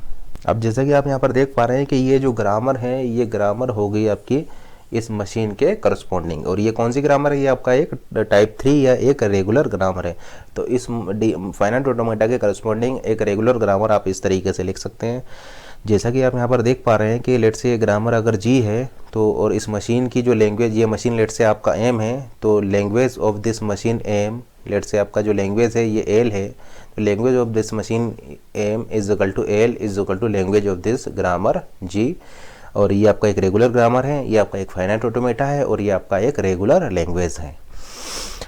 अब जरा आप इसकी लैंग्वेज लिखिए तो इसकी लैंग्वेज वही होगी जो इस मशीन की लैंग्वेज होगी। अब क्योंकि इस मशीन की लैंग्वेज में आपकी ये स्टेट डी और स्टेट सी आपका पार्टिसिपेट नहीं करेंगे। देखिए इस मशीन की लैंग्वेज में आपके Q3 और Q4 स्टेट आपका पार्टिसिपेट नहीं कर रही हैं, क्योंकि ये ट्रैप स्टेट हैं या डेड स्टेट के बारे में भी आप ऐसा बोल सकते हैं कि इस मशीन की लैंग्वेज में आपकी ये स्टेट पार्टिसिपेट नहीं करेंगी। तो आप ऐसा बोल सकते हैं कि जो स्ट्रिंग्स होंगी, लैंग्वेज क्या, language is a set of string, यानी यहाँ पर जो आप स्ट्रिंग्स ड्राइव करेंगे, सेट ऑफ स्ट्रिंग्स जो होंगी, यानी लैंग्वेज क्या है, सेट ऑफ स्ट्रिंग, तो जो आप स्ट्रिंग्स ड्राइव करेंगे उसमें भी आपका ये सी और डी पार्टिसिपेट नहीं करेंगे, या ट्रैप स्टेट या डेड स्टेट आपका पार्टिसिपेट नहीं करेगी उन स्ट्रिंग्स में। या आपको इस डायग्राम से भी क्लियर हो रहा होगा, आप ऐसी कोई भी स्ट्रिंग इस स्टार्टिंग सिंबल एस से ड्राइव नहीं कर सकते हैं जिसमें कि आपका सी या डी आ रहा हो। देखिए डी तो आपका यहाँ पर है ही नहीं है, डी आपका केवल यहाँ पर है। तो लेट से आपने यहाँ से यूज़ भी, यहाँ से स्टार्ट भी किया एस से, लेट से आपने प्रोडक्शन यूज़ किया है B A, and let say ए से आपने यूज़ किया है स्मॉल ए बी। तो देखिए ए से यूज़ किया है small A B, and late say B से आपने यूज़ किया है स्मॉल बी डी। तो बी से आपने यूज़ किया है स्मॉल बी डी। अब जैसा कि आप यहाँ पर देख पा रहे हैं, आगे आप कंटिन्यू नहीं कर पाएंगे, यानी इससे आगे आप कंटिन्यू करके एक स्ट्रिंग डब्ल्यू को आप यहाँ पर ड्राइव नहीं कर सकते हैं, ठीक है ना, क्योंकि इससे आगे आप कंटिन्यू नहीं कर पाएंगे। तो आप क्या देख रहे हैं कि स्ट्रिंग डेरिवेशन में आपका ये कैपिटल डी पार्टिसिपेट नहीं कर रहा है, इसलिए आप ऐसा बोल सकते हैं ये यूजलेस वेरिएबल है। कैपिटल डी आपका यूजलेस वेरिएबल है, कैपिटल सी भी आपका यूजलेस वेरिएबल है, क्योंकि स्ट्रिंग डेरिवेशन में आपका ये पार्टिसिपेट ही नहीं कर रहा है, इससे आगे आप कंटिन्यू ही नहीं कर पाएंगे। उसी तरीके से अगर आप सी की वेरिएबल सी के लिए मान लीजिए अगर आप स्ट्रिंग ड्राइव करने की कोशिश भी करते हैं, कि देखिए किस तरीके से आप करेंगे कि लेट से आपने यूज़ किया S arrow small B capital A and A arrow small A capital B use किया। तो स्मॉल ए कैपिटल बी आपने यूज़ किया, and let's say B arrow C आपने यूज़ कर लिया, तो बी एरो सी आप यूज़ करेंगे तो आपका हो जाएगा B A capital C. And देखिए फिर आप इससे आगे कंटिन्यू अगर आप करेंगे तो आपको क्या मिलेगा, सी ही मिलेगा, यानी अगर ये प्रोडक्शन लगाएंगे तब भी कैपिटल सी मिलेगा, ये प्रोडक्शन लगाएंगे तब भी कैपिटल सी मिलेगा, यानी आगे आपका स्ट्रिंग यहाँ पर आप नहीं इससे मिल सकती है। देखिए स्ट्रिंग आपको तब मिलेगी जब आपका कुछ इस टाइप से होता, let say capital C arrow small A, या capital C arrow small B, या कैपिटल सी एरो लेमडा, कुछ इस टाइप से होता, तब आपका वो आगे कंटिन्यू करके आप उसको स्ट्रिंग ड्राइव कर सकते थे। लेकिन यहाँ पर ऐसा कुछ भी नहीं है। इसका मतलब आप ऐसा बोल सकते हैं कि आगे अगर आप कंटिन्यू करते भी हैं तब भी आपका ये वेरिएबल सी जो है वो वैनिश नहीं होगा, वेरिएबल सी आपका ऑलवेज यहाँ पर प्रेजेंट ही रहेगा, यानी वेरिएबल सी आपका हटेगा नहीं। आप ऐसा बोल सकते हैं कि आप इसकी हेल्प से स्ट्रिंग डब्ल्यू को ड्राइव यहाँ पर नहीं कर पा रहे हैं। तो वेरिएबल सी और वेरिएबल डी आपके कैसे हो गए, यूजलेस वेरिएबल हो गए, तो उसको आप रिमूव भी कर सकते हैं। तो लेट से आपका ये वेरिएबल यूजलेस है, इसको आपने रिमूव कर दिया, ये वेरिएबल भी यूजलेस है, इसको भी आपने रिमूव कर दिया, वेरिएबल डी भी आपका यूजलेस है, इसको भी आपने रिड्यूस कर दिया। तो यूजलेस वेरिएबल्स को रिमूव करने के बाद आपको जो ग्रामर मिलेगी वो ये मिल जाएगी। तो ये ग्रामर और इससे पिछले वाली ग्रामर, ये दोनों ही ग्रामर क्या होंगी, आपकी इक्विवेलेंट होंगी, क्योंकि कैपिटल डी और कैपिटल सी आपके यूजलेस वेरिएबल है या यूजलेस स्टेट्स हैं आपकी ये, तो इनको आप रिमूव भी कर सकते हैं। तो आपकी इनको रिमूव करने पर लैंग्वेज, मशीन की लैंग्वेज या ग्रामर की लैंग्वेज में या लैंग्वेज फाइनाइट ऑटोमेटिक लैंग्वेज में कोई भी फ़र्क नहीं पड़ने वाला है। इसका मतलब ये ग्रामर और इससे पिछले वाली ग्रामर वो इक्विवेलेंट है, या ये जो मशीन जो आप देख रहे हैं ये मशीन और इससे पिछले वाली जो मशीन, ये दोनों मशीन्स भी आपके इक्विवेलेंट हैं।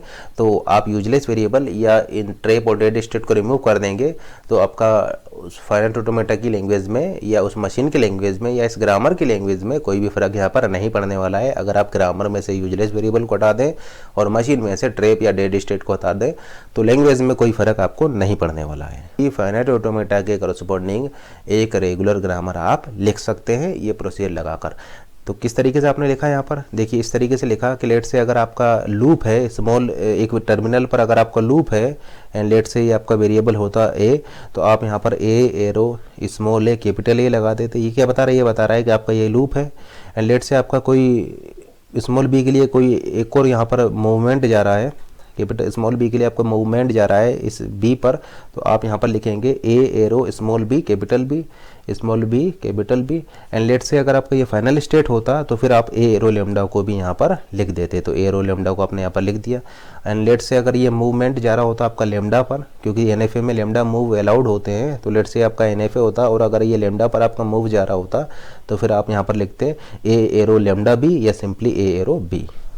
अब हम क्या करने जा रहे हैं कि आपको एक टाइप 3 ग्रामर गिवन होगी या आपको एक रेगुलर ग्रामर गिवन होगी और उस रेगुलर ग्रामर के करस्पॉन्डिंग हम एक फाइनाइट ऑटोमेटा ड्रॉ करेंगे। तो कुछ प्रोडक्शंस हम लिख रहे हैं, कुछ टाइप 3 वाले या रेगुलर ग्रामर के प्रोडक्शंस हम यहाँ पर लिख रहे हैं। तो ये एक रेगुलर ग्रामर है आपका, S capital A capital B और टर्मिनल्स हो जाएंगे आपके स्मॉल ए स्मॉल बी।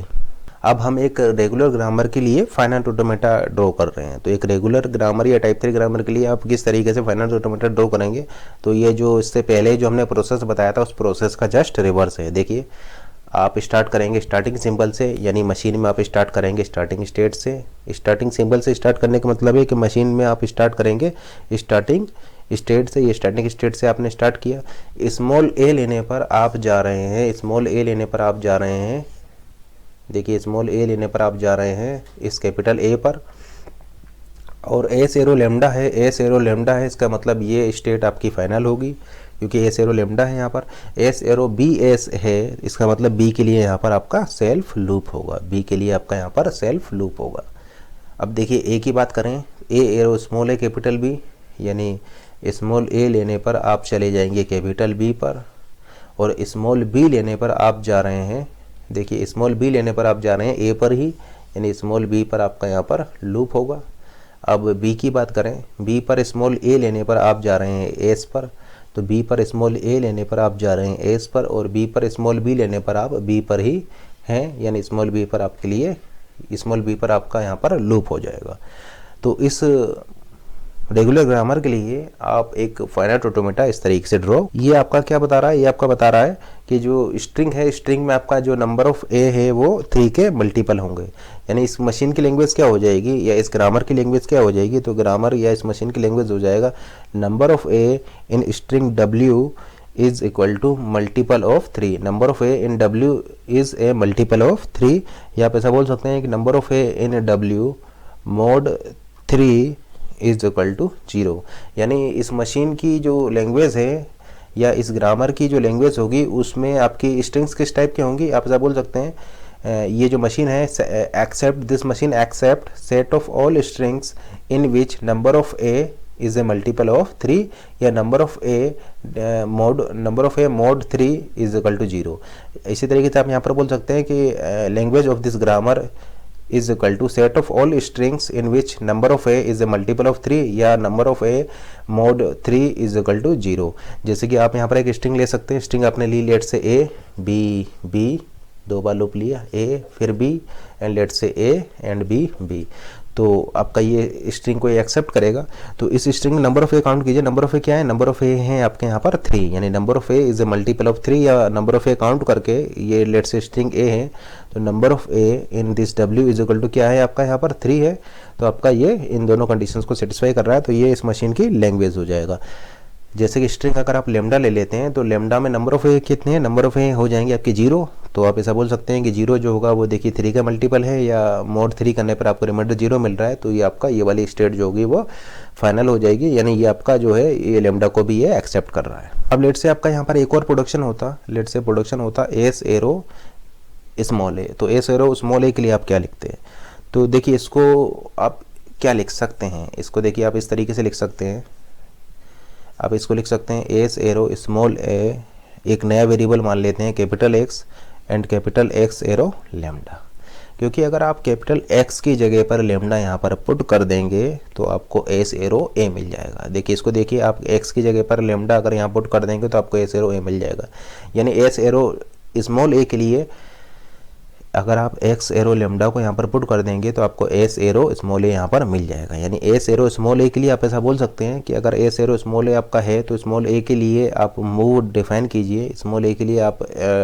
ट्रांजिशन लीजिए, आउटसाइड ट्रांजिशन लीजिए और फिर एक नई स्टेट बनाइए कैपिटल एक्स, और उस नई स्टेट को आप फाइनल कर दीजिए, तो ये आपका एस एरो ए के लिए हो जाएगा। एस एरो ए के लिए हो गया क्योंकि देखिए एस एरो ए आपका एक्सेप्ट होना चाहिए, एस स्टार्टिंग स्टेट है तो एस एरो ए आपका एक्सेप्ट होना चाहिए, तो देखिए एस आपका स्ट्रिंग स्मॉल ए एक्सेप्ट हो रहा है, स्ट्रिंग स्मॉल ए एक्सेप्ट हो रहा है, तो एस एरो की ए के लिए हमने इसीलिए इस तरीके से लिखा है कि S arrow A x and X arrow lambda, ठीक है ना। तो अगर आपको मिल रहा है यहाँ पर ए एरो स्मॉल ए, तो आप क्या कीजिए स्ट्रिंग स्टार्टिंग, तो आप क्या कीजिए स्टेट ए से स्टार्ट कीजिए एंड स्मॉल ए को लेते हुए एक नई स्टेट बनाइए, लेट से आपने स्टेट बनाया एक्स और उसको आप फाइनल कर दीजिए, क्योंकि इसको मैं लिख सकता हूँ A arrow small A capital X and X arrow lambda, तो आपको क्या मिल जाएगा, आपको ए एरो लेमडा ही यहाँ पर मिल जाएगा। तो इस तरीके से मैं यहाँ पर इसको यूज़ कर सकता हूँ। तो ये क्या है, मेरी एक फिक्सियस स्टेट है, ठीक है ना, फिक्सियस स्टेट है, या आप बोल सकते हैं मैंने एक डमी स्टेट यहाँ पर यूज़ किया है। एंड लेट से अगर मेरा प्रोडक्शन यहाँ पर होता S arrow A A B, अगर मेरे ग्रामर में प्रोडक्शन होता एस एरो ए बी, तब मैं उसके लिए क्या करता, तो देखिए यहाँ पर मैं क्या, यहाँ पर देखिए इसके करस्पॉन्डिंग में क्या यूज़ कर सकता हूँ, तो देखिए इसके करस्पॉन्डिंग में यहाँ पर इस तरीके से लिख सकता हूँ S arrow small A x1 arrow small A x2 and x2 arrow small B x3 and x3 arrow lambda. यानी मैं ऐसा बोल सकता हूँ कि एस एरो स्मॉल बी के लिए मैं इस तरीके से इसको लिख सकता हूँ S arrow small A x1 arrow small A x2 arrow small B x3 and x3 arrow lambda. यानी मैं इसको इस तरीके से लिख सकता हूँ, स्मॉल ए पर गया, एक डमी स्टेट क्रिएट की, लेट से ये है आपका x1, फिर मैं स्मॉल ए पर गया, एक और डमी स्टेट क्रिएट की, लेट से x2, फिर मैं स्मॉल बी पर गया, स्मॉल बी लिया और आपका एक और डमी स्टेट की क्रिएट की x3, और x3 को फिर मैंने यहाँ पर फाइनल बना दिया, x3 स्टेट को मैंने यहाँ पर फाइनल बना दिया। तो इस तरीके से मैं एस एरो स्मॉल b के लिए इसको कर सकता हूँ। तो देखिए एस एरो स्मॉल b है, तो आप ऐसा बोल सकते हैं कि AAB इस ग्रामर की लैंग्वेज में होगा। तो आप जैसा कि चेक कर सकते हैं कि AAB आपका यहाँ पर एक्सेप्ट हो रहा है, AAB आपका यहाँ पर एक्सेप्ट हो रहा है। तो AAB के लिए आप क्या करेंगे, आप यहाँ पर 3 डमी स्टेट बनाएंगे, x1 x2 एंड x3, ये 3 डमी स्टेट बनाया और AAB के लिए इस तरीके से फाइनाइट ऑटोमेटा में मूव डिफाइन करेंगे। इस तरीके से आप किसी भी रेगुलर ग्रामर के लिए एक फाइनाइट ऑटोमेटा बना सकते हैं, किसी भी रेगुलर ग्रामर के लिए आप एक फाइनाइट ऑटोमेटा बना सकते हैं। अब हम डिस्कस करने जा रहे हैं कि आप एक ग्रामर का रिवर्स कैसे लिखेंगे। देखिए ग्रामर का कॉम्प्लीमेंट कैसे लिखेंगे ये हम ऑलरेडी आपको बता चुके हैं। अगर आपको एक ग्रामर का कॉम्प्लीमेंट लिखना है, एक ग्रामर का कॉम्प्लीमेंट लिखना है, तो आप क्या कीजिए, उस ग्रामर के लिए एक मशीन बना लीजिए। ग्रामर के लिए आप एक मशीन बना लीजिए और वो मशीन आपका क्या होना चाहिए, DFA होना चाहिए। और फिर आप उस DFA का कॉम्प्लीमेंट ले लीजिए। DFA का कॉम्प्लीमेंट कैसे लेते हैं हम आपको बता ही चुके हैं। यानी ग्रामर के लिए मशीन बना लीजिए। मशीन अगर आपका DFA नहीं है तो आप उसको DFA में कन्वर्ट कर लीजिए और फिर उस मशीन का कॉम्प्लीमेंट ले लीजिए। कैसे लेंगे, फाइनल को नॉन फाइनल और नॉन फाइनल को फाइनल करने पर आपको उस मशीन का कॉम्प्लीमेंट मिल जाएगा और फिर उस कॉम्प्लीमेंटेड मशीन के करस्पॉन्डिंग आप ग्रामर लिख सकते हैं। कॉम्प्लीमेंटेड मशीन के लिए ग्रामर लिख दीजिए। तो आप ऐसा बोल सकते हैं कि आपको ग्रामर का कॉम्प्लीमेंट ग्रामर मिल जाएगी। यानी कि एक ग्रामर का आपको कॉम्प्लीमेंट लेना हो तो आप ये प्रोसीजर लगा करके उसका कॉम्प्लीमेंट यहाँ पर लिख सकते हैं। तो आपके एक ग्रामर जी पता है, आपको क्या करना है, उस ग्रामर का रिवर्स लिखना है। उस ग्रामर का आपको रिवर्स लिखना है, यानी आप किसी भी ग्रामर का रिवर्स लिख सकते हैं। तो कैसे लिखेंगे, देखिए ये ग्रामर जो हम बात कर रहे हैं वो आपकी रेगुलर ग्रामर की बात कर रहे हैं। यानी ये जो ग्रामर जी है वो हमारी एक रेगुलर ग्रामर है। तो एक रेगुलर ग्रामर का आप रिवर्स कैसे लिखेंगे, एक रेगुलर ग्रामर के रिवर्स से मेरा क्या मतलब है, रिवर्स से मेरा यहाँ पर ये मतलब है कि इस ग्रामर की लेट से लैंग्वेज एल है, इस ग्रामर की लैंग्वेज एल है, तो इस ग्रामर की जो लैंग्वेज होगी यानी GR की जो लैंग्वेज होनी चाहिए वो LR होनी चाहिए। यानी लैंग्वेज का रिवर्स आप कैसे लिखेंगे ऑलरेडी हम आपको बता चुके हैं। लेट से आपकी लैंग्वेज है AB एंड ABB, तो लैंग्वेज रिवर्स से मेरा यहाँ पर मतलब है उस लैंग्वेज की सभी स्ट्रिंग्स को रिवर्स कर देना। तो देखिए AB को आप रिवर्स करेंगे तो ये BA हो जाएगा, इसको रिवर्स करेंगे तो ये BBA हो जाएगा। तो आप ऐसा बोल सकते हैं कि ये लैंग्वेज है और ये इस लैंग्वेज का रिवर्स है। तो लेट से एक ग्रामर है जो इसको ड्राइव कर रहा है और इस ग्रामर और इस LR के करस्पॉन्डिंग जो ग्रामर है वो आपका GR है। तो L के करस्पॉन्डिंग जो ग्रामर है वो लेट से आपका G है और इस LR के करस्पॉन्डिंग जो ग्रामर है वो आपका GR है। तो मुझे क्या करना है, उस ग्रामर का रिवर्स लेना है। ग्रामर का रिवर्स लेने का मतलब है कि उसकी लैंग्वेज का रिवर्स हो, ठीक ना। तो आप ऐसा बोल सकते हैं इस लैंग्वेज के लिए लेट से अगर आपका ग्रामर G है तो इस LR के लिए जो ग्रामर होगी वो GR हो जाएगी। तो मुझे ये ऑपरेशन करना है। तो लैंग्वेज का रिवर्स लेना मुझे पता है। लैंग्वेज का रिवर्स होने के लिए मैं क्या करूँगा, स्ट्रिंग्स को रिवर्स कर दूंगा। तो इसको मैं किस तरीके से करूँगा, तो किस तरीके से मैं यहाँ पर करूँगा, देखिए इस ग्रामर के लिए मैं एक मशीन बना सकता हूँ, इस रेगुलर ग्रामर के लिए एक मैं मशीन बना सकता हूँ और फिर उस मशीन का मैं ले लूँगा रिवर्स। यानी मशीन का मैं ले लूँगा रिवर्स और फिर उस रिवर्स वाली मशीन के करस्पॉन्डिंग जो ग्रामर होगी वो मुझे GR दे देगी। तो मैं ऐसा बोल सकता हूँ कि मैं एक ग्रामर का GR कैलकुलेट कर सकता हूँ। यानी ग्रामर के लिए, उस रेगुलर ग्रामर के लिए मैं एक फाइनाइट ऑटोमेटा बनाऊंगा, उस फाइनाइट ऑटोमेटा का ले लूँगा मैं रिवर्स, उस फाइनाइट ऑटोमेटा का ले लूँगा मैं रिवर्स और फिर उस रिवर्स्ड फाइनाइट ऑटोमेटा के करस्पॉन्डिंग जो ग्रामर होगी वो मेरी GR हो जाएगी, या इस रिवर्स फाइनाइट ऑटोमेटा के करस्पॉन्डिंग जो मेरी लैंग्वेज होगी वो LR हो जाएगी। अब देखिए एक मशीन का रिवर्स में कैसे लूँगा। तो देखिए ये लेट से आपका एक लैंग्वेज है, इस लैंग्वेज के लिए जो मशीन है वो M है और इस LR के लिए जो मशीन होगी वो MR हो जाएगी।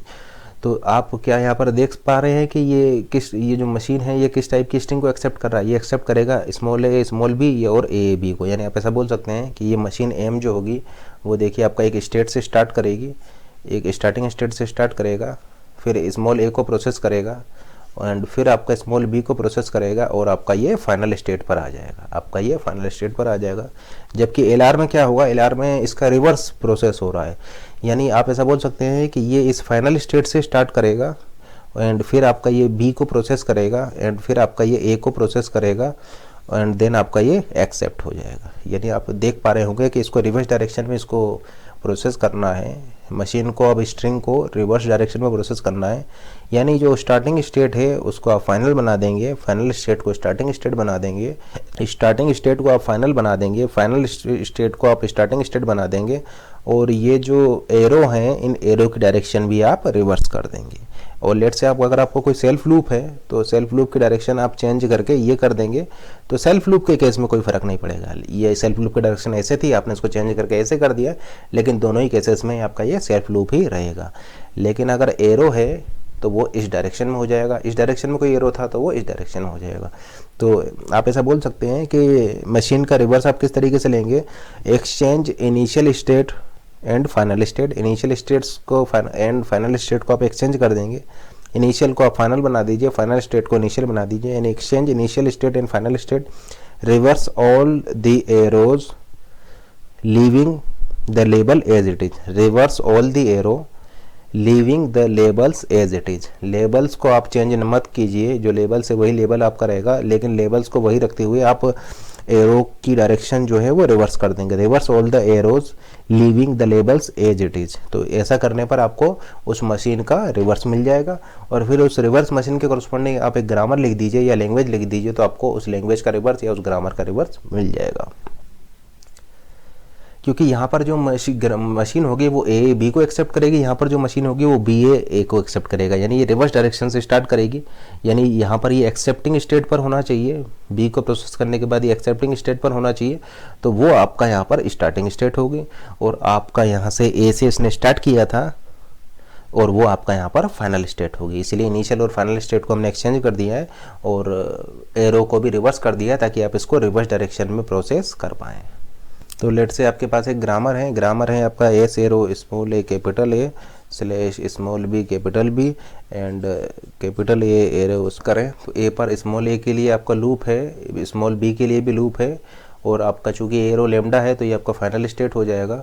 बी की बात करें तो बी आपका यहाँ पर देखिए स्मॉल ए और स्मॉल बी, इन दोनों के लिए आपका यहाँ पर लूप होगा, तो ये मशीन हो जाएगा इस ग्रामर के लिए। अब देखिए ऑलरेडी हम आपको ये बता चुके हैं कि ये आपका ट्रैप स्टेट है, ये आपका ट्रैप स्टेट है, तो आप इस ट्रैप स्टेट को यहाँ पर रिमूव भी कर सकते हैं। तो लेट से आपने क्या किया, इस ट्रैप स्टेट को रिमूव कर दिया, तो रिमूव करने के बाद आपको जो मशीन मिलेगी वो ये मिल जाएगी। ये मशीन मिल रही है आपको ट्रैप स्टेट को रिमूव करने के बाद, ये आपकी स्टेट ए हो जाएगी और ये आपका हो जाएगा ए कॉमा बी।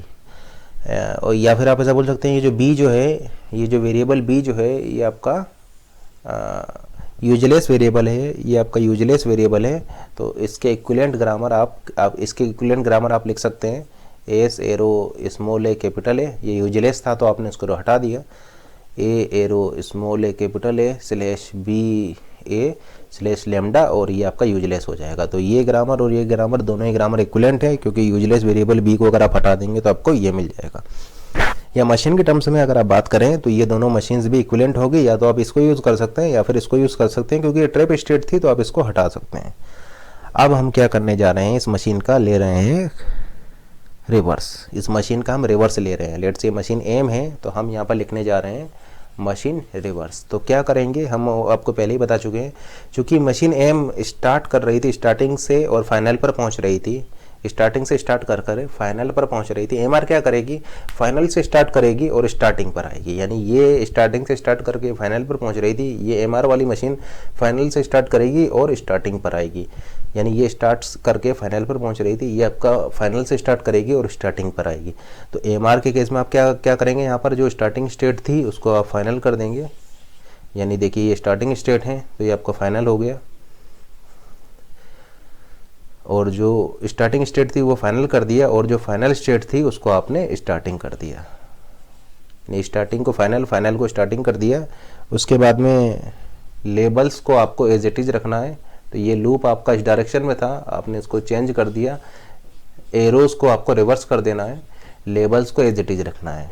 तो देखिए लेबल्स को एज इट इज रखा, एरो को रिवर्स कर दिया, ये भी देखिए एरो को हमने रिवर्स कर दिया और लेबल को एज इट इज रखा, तो आपको ये एमआर यहाँ पर मिल जाएगा। तो जैसा कि आप यहाँ पर देख पा रहे हैं ये आपकी डेड स्टेट थी, ये यहाँ पर ट्रैप स्टेट थी, ये ट्रेड स्टेट थी, ये ट्रैप स्टेट कन्वर्ट हो गई है यहाँ पर डेड स्टेट में।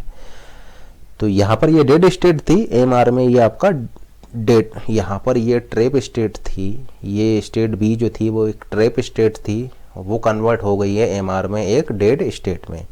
या फिर अगर यहाँ पर कोई डेड स्टेट होगी तो वो कन्वर्ट हो जाएगी ट्रैप में, यानी ट्रैप स्टेट डेड में कन्वर्ट हो जाएगी, डेड स्टेट ट्रैप में कन्वर्ट हो जाएगी, क्योंकि आप एरो की डायरेक्शन को चेंज कर रहे हैं तो ट्रैप डेड में या डेड ट्रैप में कन्वर्ट हो जाएगा। इसके लिए आप ग्रामर लिख सकते हैं, तो इसके लिए ग्रामर क्या हो जाएगा, आपकी ग्रामर हो जाएगा, देखिए आप किससे स्टार्ट करेंगे, आप ए से स्टार्ट करेंगे, तो आप ऐसा बोल सकते हैं कि अब यहाँ पर जो स्टार्टिंग वेरिएबल हो जाएगा वो ए से ना होकर के ए रहेगा, यानी आप वेरिएबल ए से स्टार्ट करेंगे।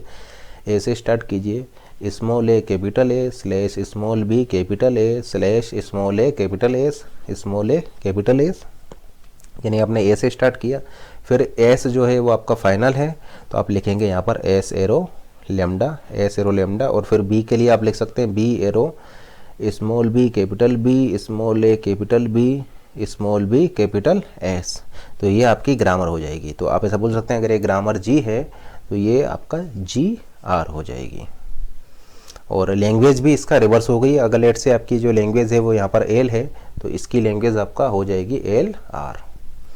तो क्या आप इसकी लैंग्वेज बता सकते हैं ये लैंग्वेज क्या होगी? तो देखिए यहाँ पर लैंग्वेज क्या होगी, आपने एस से स्टार्ट किया, एस से स्टार्ट किया, स्मॉल ए मिला, और फिर ये ए क्या है, ए है आपका ए प्लस बी क्लोजर। ये देखिए ये क्या दे रहा है, ये ऑलरेडी हम बता चुके हैं, ये आपका क्या होगा, ये आपका होगा ए एरो, देखिए ए भी मिल रहा है, बी भी मिल रहा है, लेमडा भी मिल सकता है, ए और बी का कोई भी कॉम्बिनेशन आप यहाँ पर ड्राइव कर सकते हैं। तो ये आपका हो जाएगा A arrow A plus B closure.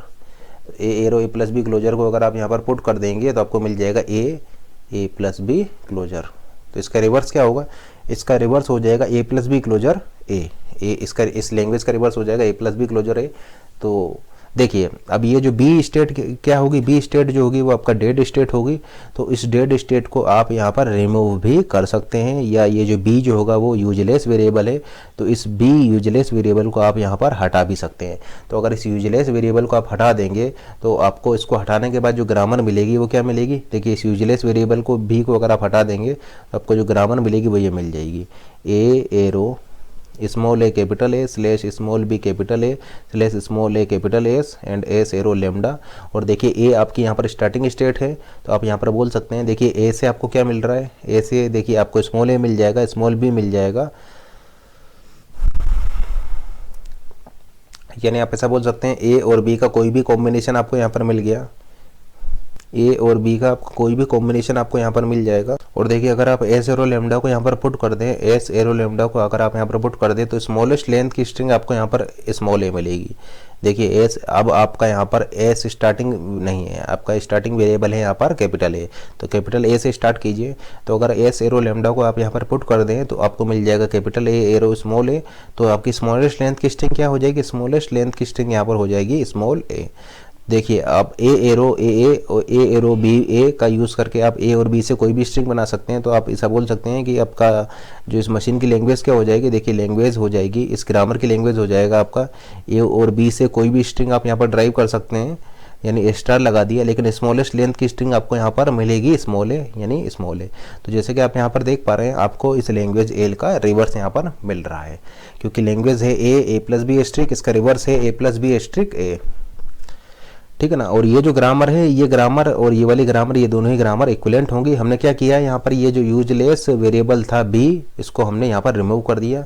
ये मशीन के टर्म्स में बात करें तो आप इस डेड स्टेट को हटा सकते हैं। तो अगर इस डेड स्टेट को हटा देंगे तो आपको तब भी आपका यहाँ पर कोई प्रॉब्लम यहाँ पर नहीं आएगी।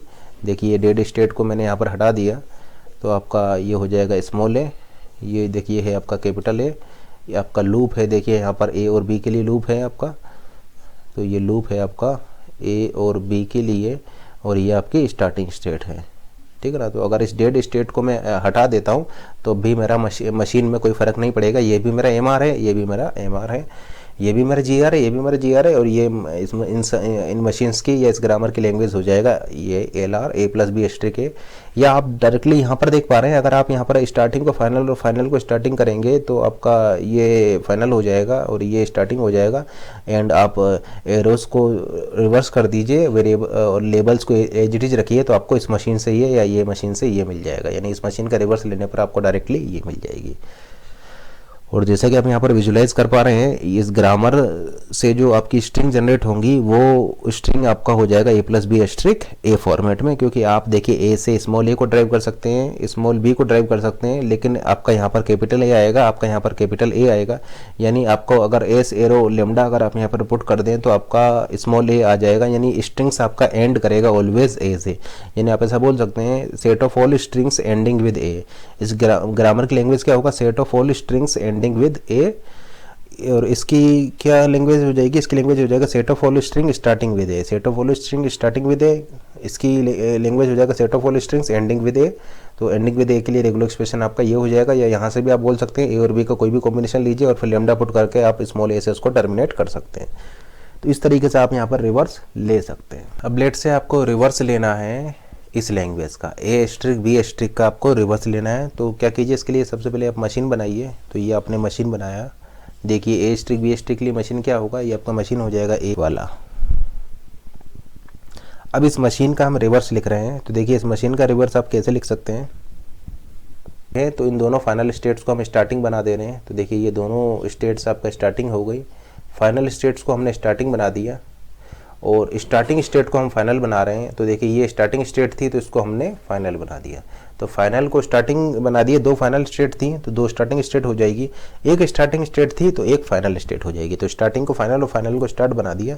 देन लेबल्स को एज इट इज रखना है और एरो की डायरेक्शन को रिवर्स करना है। तो एरो की डायरेक्शन को हम रिवर्स कर रहे हैं, लेबल्स को एज इट इज रख रहे हैं, लेबल्स को एज इट इज रख करके एरो की डायरेक्शन को हम रिवर्स कर दे रहे हैं।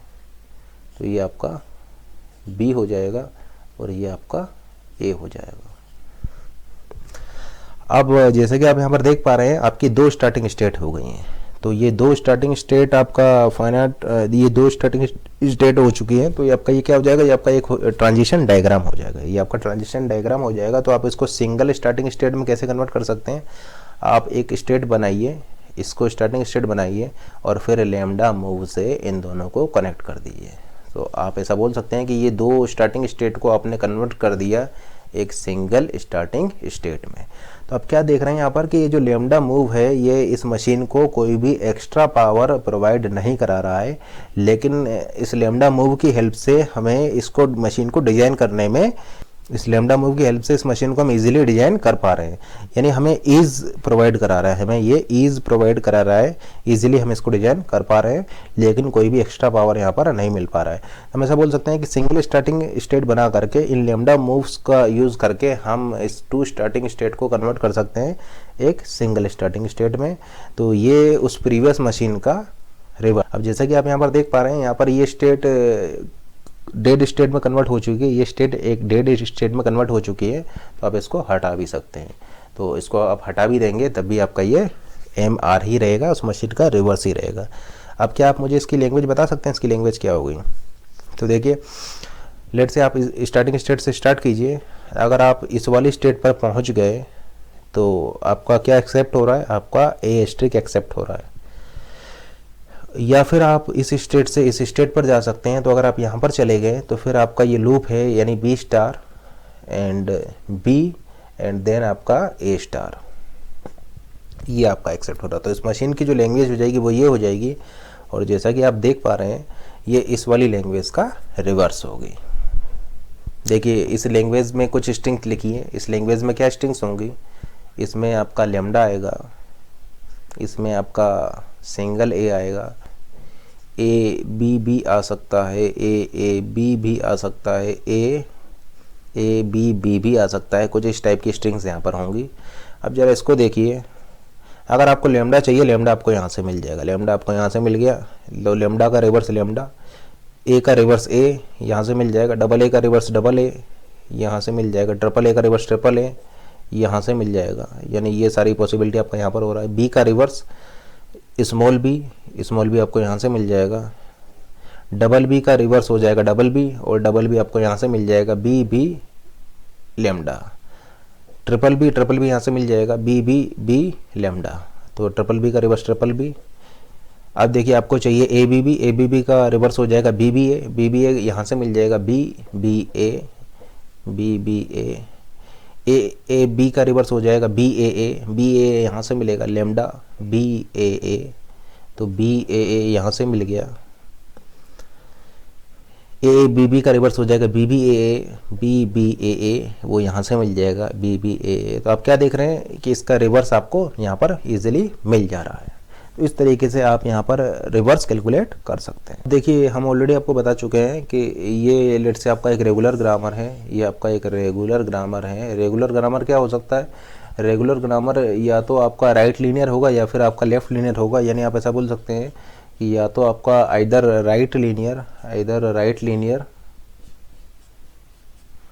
और left linear but not both. तो ये आपका रेगुलर ग्रामर या टाइप 3 ग्रामर होगा। तो लेट से ये आपका एक रेगुलर ग्रामर है या टाइप 3 ग्रामर है, और इस ग्रामर से बड़ी ग्रामर हो जाएगी आपकी लीनियर ग्रामर। लीनियर ग्रामर क्या होता है हम ऑलरेडी बता चुके हैं। लीनियर ग्रामर में आप ऐसा बोल सकते हैं at most one variable at the right hand side.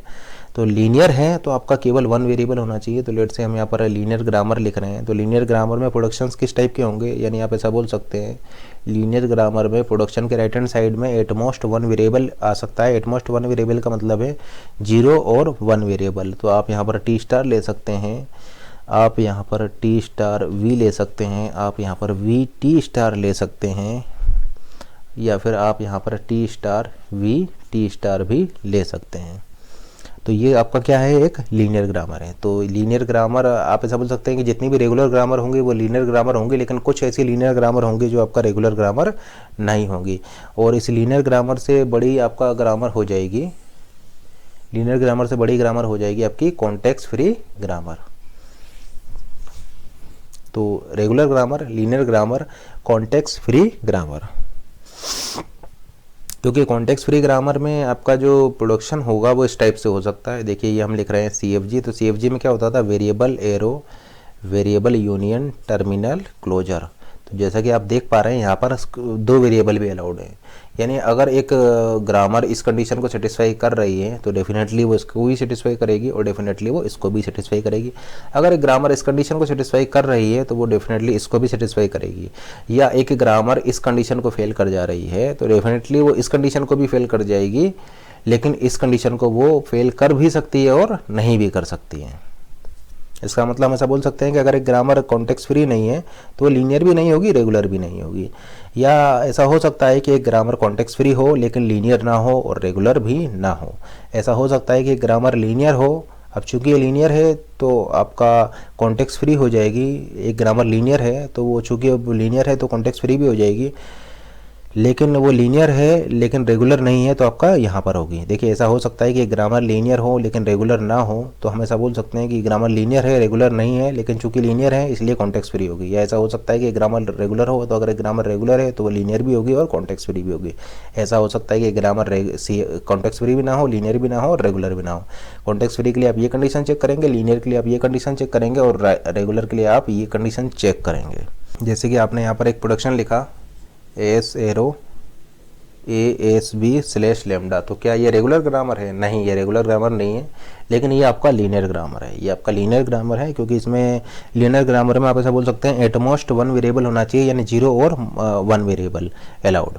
और यहाँ पर आपके मोर देन 1 वेरिएबल भी हो सकते हैं। तो देखिए ये आपका लीनियर ग्रामर है और ये आपका एक कॉन्टेक्स्ट फ्री ग्रामर भी है। या आपने एक और ग्रामर का एग्जांपल हम लेते हैं S arrow small a capital A/AB/λ and अब देखिए कौन सी ग्रामर है? ये आपका लीनियर ग्रामर है, ये आपका लीनियर ग्रामर है, लेकिन ये रेगुलर ग्रामर नहीं है, ये लीनियर ग्रामर है और ये कॉन्टेक्स्ट फ्री ग्रामर भी है। या फिर आपने ले लिया S arrow small a capital A/AB/AA/λ, तो ये भी आपका लीनियर ग्रामर है और ये आपका कॉन्टेक्स्ट फ्री ग्रामर भी है। एंड आपने ले लिया है ए एरो स्मॉल A/AB/λ। फिर आपको इजीली अंडरस्टैंडेबल होगा कि अगर एक ग्रामर कॉन्टेक्स्ट फ्री नहीं है तो वो लीनियर भी नहीं होगी, रेगुलर भी नहीं होगी। अगर एक ग्रामर रेगुलर है तो वो लीनियर भी होगी और कॉन्टेक्स्ट फ्री भी होगी। ऐसा हो सकता है कि ग्रामर कॉन्टेक्स्ट फ्री हो लेकिन लीनियर ना हो, रेगुलर ना हो। ऐसा हो सकता है कि एक ग्रामर लीनियर हो, रेगुलर ना हो, लेकिन वो कॉन्टेक्स्ट फ्री होगी। ठीक है ना। तो इस टाइप के कुछ केसेस हैं जो आपको इस डायग्राम से क्लियर हो रहे होंगे। और ग्रामर्स को आप लीनियर, कॉन्टेक्स्ट फ्री या रेगुलर के लिए चेक करना हो तो इन रूल्स का यूज़ करके आप उसको इजीली चेक कर सकते हैं। अब एक और डायग्राम हम बना रहे हैं। लेट्स से ये आपका रेगुलर है, रेगुलर ग्रामर है, या आप ऐसा बोल सकते हैं रेगुलर लैंग्वेज है। और अभी हमने आपको बताया है कि लीनियर ग्रामर या लीनियर ग्रामर या लीनियर लैंग्वेज जो होंगी वो रेगुलर का सुपरसेट होंगी, प्रॉपर सुपरसेट होंगी। और जो कॉन्टेक्स्ट फ्री होंगी, वो जो आपकी कॉन्टेक्स्ट फ्री ग्रामर होंगी या जो कॉन्टेक्स्ट फ्री लैंग्वेज होंगी, वो आपका इस लीनियर का भी सुपरसेट होंगी। तो लेट से यहाँ पर हम लिख रहे हैं कॉन्टेक्स्ट फ्री ग्रामर या कॉन्टेक्स्ट फ्री लैंग्वेज, वो आपका इस लीनियर का भी सुपरसेट होंगी। और DCFL कहाँ पर होगी, ये देखिए कॉन्टेक्स्ट फ्री से मेरा मतलब है यहाँ पर जो हम बात कर रहे हैं वो बात कर रहे हैं कॉन्टेक्स्ट फ्री लैंग्वेज की या NCFL की।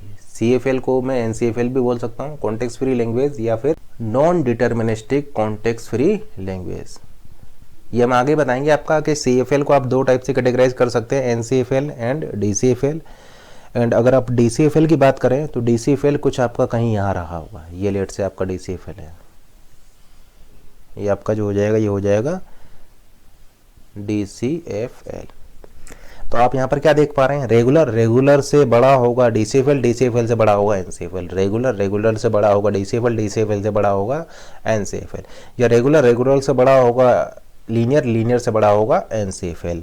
या आप इस तरीके से भी बोल सकते हैं कि ये DCFL और लीनियर जो है ये आपका कुछ इस टाइप से होंगे। ये मान लीजिए आपका रेगुलर है तो ये आपका लीनियर हो जाएगा और ये आपका DCFL हो जाएगा। तो ये आपका लेट से रेगुलर है, ये आपका हो जाएगा लीनियर, और ये आपका हो जाएगा DCFL, और इन दोनों का, इन सभी का सुपरसेट आपका हो जाएगा NCFL। तो इस तरीके से आप यहाँ पर इसको देख सकते हैं। इसका मतलब अगर हम आपसे ये कहें कि आप DCFL और लीनियर का इंटरसेक्शन लें, DCFL और लीनियर का इंटरसेक्शन ले, तो रेगुलर उस इंटरसेक्शन से भी छोटा है। इसका मतलब ऐसा बोल सकता हूँ कि अगर आप DCFL और लीनियर का इंटरसेक्शन लें, जैसे कि आपने DCFL इंटरसेक्शन लीनियर करा, DCFL इंटरसेक्शन लीनियर किया, DCFL इंटरसेक्शन लीनियर किया, तो रेगुलर उस इंटरसेक्शन से भी छोटा होगा, यानी रेगुलर उस इंटरसेक्शन का भी प्रॉपर सबसेट होगा। यानी regular language is a proper subset of DCFL intersection linear. यानी इस DCFL और लीनियर का अगर आप इंटरसेक्शन लेंगे तो उस इंटरसेक्शन से भी छोटा है आपका रेगुलर। तो इसलिए हमने यहाँ पर लिखा है regular is a proper subset of DCFL intersection linear. अब कुछ एग्जांपल्स लेते हैं और इसको चेक करते हैं। जैसे कि हमने एक एग्जांपल लिया है WWR, तो ये हम आगे आपको एक्सप्लेन करेंगे कि ये WWR जो है ये आपका एक पैलिंड्रोम स्ट्रिंग है, और इसके करस्पॉन्डिंग जो ग्रामर हो जाएगी वो ग्रामर आपका हो जाएगी, WWR के करस्पॉन्डिंग ग्रामर हो जाएगी ASA/BSB/लैम्डा। कैसे होगी ये हम आगे एक्सप्लेन करेंगे। और ये आपकी जो लैंग्वेज होगी वो लैंग्वेज हो जाएगी आपकी NCFL बट नॉट DCFL। तो ये लैंग्वेज हो जाएगा आपका NCFL but not DCFL, NCFL but not DCFL। कैसे होगा ये भी हम आगे एक्सप्लेन करेंगे। तो एक ये लैंग्वेज है, इस लैंग्वेज की ये ग्रामर है, उस ग्रामर की ये आपकी लैंग्वेज है, और ये language NCFL but not DCFL होगी, और इसकी ये ग्रामर होगी। अब जैसा कि आप यहाँ पर देख पा रहे हैं ये ग्रामर NCFL है, यानी ये NCFL वाले सर्किल के अंदर होगी। ये ग्रामर आपका NCFL है, यानी NCFL वाले इसके अंदर होगी। ये रेगुलर तो नहीं है, ये आपका रेगुलर नहीं है, यानी रेगुलर्स के बाहर होगी। देखिए ये ग्रामर क्या लैंग्वेज, ये ग्रामर क्या रेगुलर है, नहीं है, ये रेगुलर नहीं है, तो रेगुलर्स के बाहर होगी। क्या ये लीनियर है, बिल्कुल ये लीनियर है, यानी रेगुलर के बाहर और लीनियर के अंदर होगी। लेकिन ये DCFL के भी बाहर होगी, क्योंकि ये DCFL नहीं है, नॉट DCFL, यानी DCFL के बाहर, रेगुलर के बाहर, DCFL के बाहर, लेकिन लीनियर के अंदर, क्योंकि ये ग्रामर आपका लीनियर है और ये ग्रामर आपका NCFL है, तो ये NCFL के भी अंदर आएगी। यानी ये WWR आपकी कहाँ पर रही होगी, यहाँ पर रहेगी, ये WWR यहाँ पर कहीं रही होगी। तो आप ऐसा बोल सकते हैं कि ये WWR हो जाएगा, जो कि लीनियर के भी अंदर है, CFL या NCFL के भी अंदर है, लेकिन DCFL और रेगुलर के बाहर है। हैं late say A power N B power N. ये जो A power N B power N है ये आपका DCFL है, ये आपका DCFL होगा बट नॉट रेगुलर। ये DCFL तो होगा लेकिन रेगुलर नहीं होगा। अब इसकी जो ग्रामर होगी इसकी ग्रामर आप लिख सकते हैं ASB/λ। कैसे लिखेंगे ये हम आगे डिस्कस करेंगे, लेकिन जो A power N B power N की जो ग्रामर है वो आपका ये हो जाएगी। और ये लैंग्वेज है DCFL बट नॉट रेगुलर। अब चूंकि ये DCFL है तो आपका NCFL भी होगी, यानी आप ऐसा बोल सकते हैं कि ये DCFL और NCFL दोनों के अंदर होगी लेकिन रेगुलर के बाहर होगी। और ये ग्रामर क्या आपका लीनियर है? बिल्कुल, ये ग्रामर आपका लीनियर है लेकिन रेगुलर नहीं है। ये ग्रामर आपका लीनियर है, तो आप ऐसा बोल सकते हैं ये कहाँ पर होगा? ये आपका देखिए यहाँ पर कहीं रहा होगा, ये आपका यहाँ पर कहीं रहा होगा। तो ये आपका हो जाएगा A power N B power N, A power N B power N, regular के बाहर लेकिन DCFL के अंदर, NCFL के अंदर और लीनियर के अंदर। देखिए ये लीनियर के भी अंदर है, DCFL के भी अंदर है और NCFL के भी अंदर है लेकिन रेगुलर के बाहर है। CFL के भी अंदर है लेकिन रेगुलर से बाहर है, क्योंकि ये आपका देखिए लीनियर ग्रामर है, ये आपका लीनियर ग्रामर है, तो ये आपका लीनियर लैंग्वेज हो जाएगा ए पावर एन बी। ये आपकी लीनियर ग्रामर है तो आप इसको लीनियर लैंग्वेज भी बोल सकते हैं। तो ये DCFL के भी अंदर होगा, लीनियर के भी अंदर होगा, NCFL के भी अंदर होगा लेकिन रेगुलर से बाहर होगा। एक और एग्जांपल लेते हैं, late say number of A in W is equal to number of B in W। Number of A in W is equal to number of B in W। तो ये कौन सी लैंग्वेज हो जाएगी? ये आपकी हो जाएगी DCFL लैंग्वेज हो जाएगा, DCFL बट नॉट रेगुलर। तो ये लैंग्वेज है आपका DCFL बट नॉट रेगुलर। कैसे है ये आगे हम एक्सप्लेन करेंगे। Number of A in W is equal to number of B in W, number of A in W is equal to number of B in W, DCFL but not regular आगे explain करेंगे। इसके लिए grammar क्या होगा इसको भी हम आगे एक्सप्लेन करेंगे, लेकिन हम यहाँ पर इसके लिए ग्रामर लिख देते हैं। ग्रामर हो जाएगा आपका ASB/BSA/SS/λ। तो ग्रामर आपका हो जाएगा ASB/BSA/SS/λ।